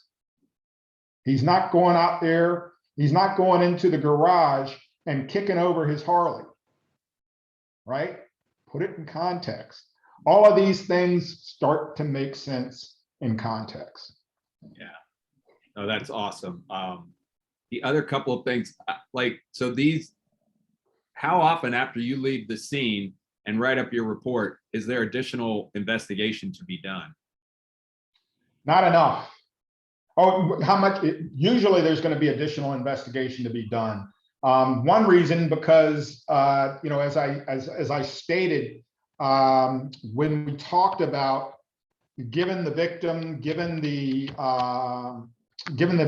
1 or 2 sleep cycles, giving the officer 1 or 2 sleep cycles after a traumatic incident. Now, depending on when the event occurred and when I'm getting the report, it's going to make a lot more difference. You know, in many domestic violence calls, we're closer to the time when we get there, it's closer to the time that the event occurred. Sexual assault, we know, and only 25% of the time, only a quarter of the time is it reported within 24 hours, right? So there's more time between, and so the memories might have kicked in a little bit more if there's been 1 or 2 sleep cycles. But we should be in constant contact. At least that's one reason we're asking at the end, how do they want to be communicated with? One of the things I should have mentioned at the end, we want them to do is is if you remember anything after we've talked, please email me, text me, call me, and let me know. And no matter what it is, don't worry about it. Just call and let me know. You know, you might think it's unimportant, but it might be very important to the case. So the follow-up is huge. The follow-up is huge also. You know, you're going to see some tomorrow. We're going to show some crime scene, well, some photos of of injuries that have ripened, you know, 12 hours later, 24 hours later, 72 hours later, that are germane to what has been reported in the incident, right? So there's all kinds of evidence that can continually can be collected. That's awesome. And then your trauma-informed approach doesn't matter the identity of the victim. I mean, we typically think of women as the victims of domestic violence, men as the perpetrators, but we have men victims, you have same-sex couples, you have immigrant victims, you have, you know, whatever it might be. The approach is the approach, and it doesn't matter the identity or crime. That's absolutely the approach is the approach. You know, the question is, was the individual traumatized? That's why we showed officers who were traumatized by being in a shooting and how it impacted them. They're victims of trauma. They're survivors of trauma. When officers get into a high-speed chase, when officers get into a shooting, we call it a critical incident, right? It's the same thing. It's a traumatic incident, just different nomenclature. Right. But it's the same thing. And the more we start to recognize that for what it is, the more that we're going to start accepting how we really need to approach all of these types of incidents. All right, that was great. Those were the handful of things that I just sort of in my head. No, those are great. Good questions. Did anybody else have anything they wanted to ask Dave? You, again, will have an opportunity tomorrow to ask him questions. Yeah, I mean, one of the reasons we left enough time was so we had ample time for you all to be able to ask, you know, pointed questions, things that you want clarified, any of that. You know, one of the things, Dave, again, it just, there's a lot of science there. It's not important that I remember every part of the brain or all that stuff. It helps me understand what's going on, and it's fascinating. But the point is to understand what victims are going through and how difficult it is to get that good information that we need and how we can approach it better. Yeah. Well, and we're going to make, you all have, John, I know you guys have the slides. We're going to make them available to the, the attendees. This is recorded too, so anybody can access the presentation anytime. We'll provide it to the Rockdale folks.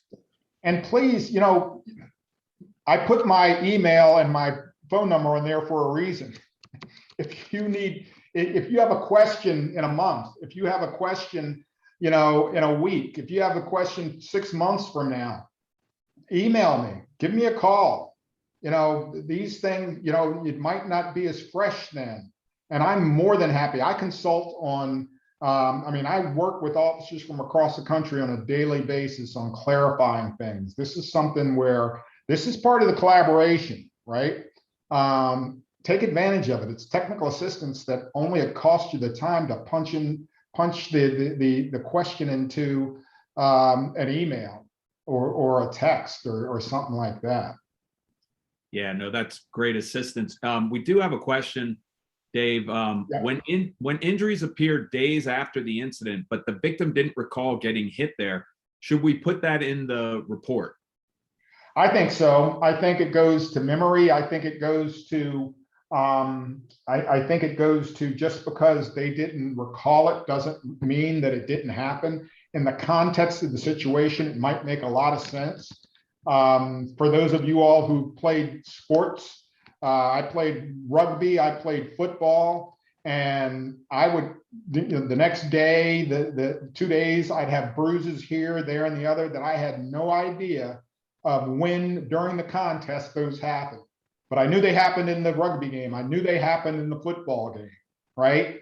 And so you're in the heat of the moment, adrenaline's running, you get adrenaline dumped during a traumatic event. And some of these things you don't feel. And most of these officers might remember, or most of these deputies might remember times where they've gone onto a case and they show up and they're talking to a suspect, they're talking to a victim, and they're bleeding from the face or this, and sir, ma'am, you're bleeding, and they're like, no, I'm not. Well, yeah, you're bleeding, and they go to touch it, and they're like, oh, man, I mean, these things happen. So absolutely report it. Ask them about that. You were asking them about injuries and everything, but just because they don't recall them doesn't mean it didn't happen. And after one sleep cycle, two sleep cycles, they may remember some of it, right? And then that corroborates the picture that you have later on. So don't get as many facts and circumstances. Let John or Alicia decide whether or not that they think this is significant or not, or we can use this or not. It's not for us to decide whether or not we should collect evidence or not. When in doubt, collect it. Yeah, Period. I agree 100% that I want to know everything I can, particularly in domestic violence cases where the perpetrator knows the victim as well as anybody can, right? They're in an intimate relationship. And I don't want to get blindsided at trial by information that they know about, but I don't. So anything that you come up with, please include. I know I've had detectives who include a lot, and I feel like I don't know who was reviewing their reports as they were filing them, but one of my great detectives was getting pushback saying, hey, these reports are too long, because I didn't want to read, their supervisor didn't want to read all that. I was just like, please ignore that. Your reports are excellent, and we just got great information. So I wasn't ever blindsided because I knew as much as the other side knew. And in these cases, they know everything. So if the defense is going to make hay out of it, I can anticipate that and strategize about how I'm going to get around that, or how I'm going to get the judge or jury over that issue. Well, and even, going to this question also, the victim might not say that they got injured in that place, might not mention or anything, but the suspect might inadvertently admit to, there may be bruises on the arm. Gabby Petito talked about getting grabbed in the face. She didn't talk about how she got the bruises on her arm, but Landry said he grabbed her arm and pulled over here or there. Boom, there's my corroboration, right? And so that's why it's so important to document all of this stuff that they're telling us. The victim might not necessarily corroborate it, but this is a totality of the circumstances. There's all kind of information coming in, and when we can sit down and then kind of like look at what we have and start putting the pieces of the puzzle together ourselves based on all this information coming in, the more we have, the more context we get, and the more that we can start to understand and get this picture in focus. And Dave, if I can just add something to that regarding put whatever they were told in the report. I think also it'll help with the victim's credibility later on, or it can cut against their credibility at trial. When, for example, on the stand, the victim may say, but I told the officer that, he grabbed me here, or I was pushed there.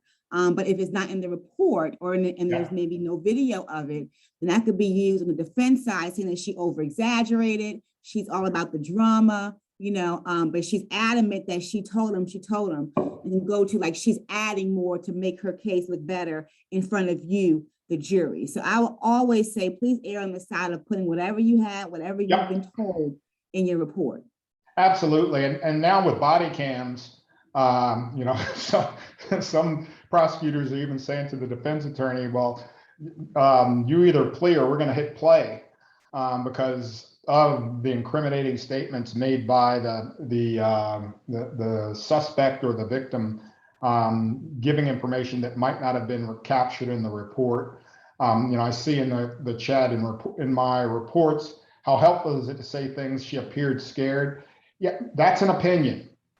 So what we want to do is articulate that the victim was trembling, the victim was physically trembling, the victim's voice was up and down, and all these types of things. And that's one thing that the supplemental helps you with, because those types of things, there's like blocks to check that they were tearful, they were this, they were that, which establishes that they appeared to be scared. But she appeared to be scared as an opinion. And Alicia and John, I'd like you to comment on that as well. Yeah, just 100% what you said. I just need to know what they did. The classic one I always got was the suspect made a furtive gesture. And I was just always like, what is that? I don't even know. Just tell me what they did that prompted you to do what you did or what have you. But yeah, don't make those kinds of opinions or conclusions. The defense wants that. We don't want that. We just want the facts of what you saw and just relay them to us. And as Dave mentioned, the body-worn camera footage really helps, because then we have that record of things in video. And it is appearing to be kind of a plea hammer in a lot of cases, although that hasn't been sort of studied or demonstrated across the board. Yeah. Alicia? Yeah, I would say too, as far as scared, not everyone scared looks the same, and so maybe, you putting it in one, then omitting it in another circumstance, could give the impression that this particular victim was not scared, but in fact, maybe she was so traumatized that her mechanism or his was to shut down, right, and be extra quiet. And so I think, like you were saying, just put what you see, I think that also goes to the trauma of victims. Yeah. I also just, again, everything that you see, we want in there, because you guys are just investigating and gathering facts. If the defendant has injuries on him, I want to know it. If he doesn't have injuries, I want to know it. Just have all the facts there, and then we'll make the best decision based on the evidence. Absolutely.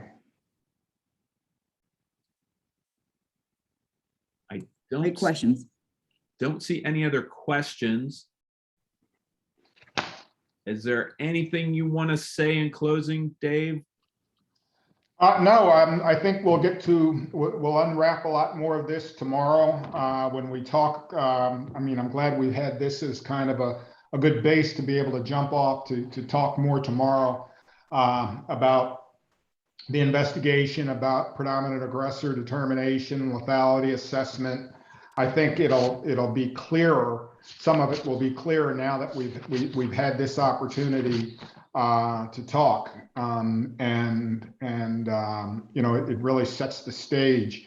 I just advise individuals to come with, if you have particular questions about some of the procedures you're engaging in at this point and what might be a good idea and what might not be a good idea, let's go through them. This and again, this isn't to an indictment on what you've been doing in the past. This is trying to show you avenues in order to enhance what you're already doing. From working with you all earlier this year, I could see that there's also some good things being done, but all of us can always improve. And, this is, as I stated earlier, when we know better, we do better. When I put this presentation, I've never done this presentation like I have before today, when it came to some of the depth of the neurobiology of trauma and so forth. And it's because the last time I taught it, I didn't have some of the information to put together with information I already had, because it just wasn't out yet. So I am continually to try to improve what I bring to you, because I know it enhances our understanding and our ability to effectively continue to keep people safe and hold these perpetrators accountable. That's great. Thank you so much, Dave. Looking forward to tomorrow. We start again at 9 a.m. tomorrow, and Dave will get into some additional topics now with this foundation, that some best practice and tips going forward along those lines as well. So Alicia, do you have anything you want to say, or we'll see you everybody? Nothing more. Thank you both so much for the information. Again, I'm listening to it for the second time with the added information.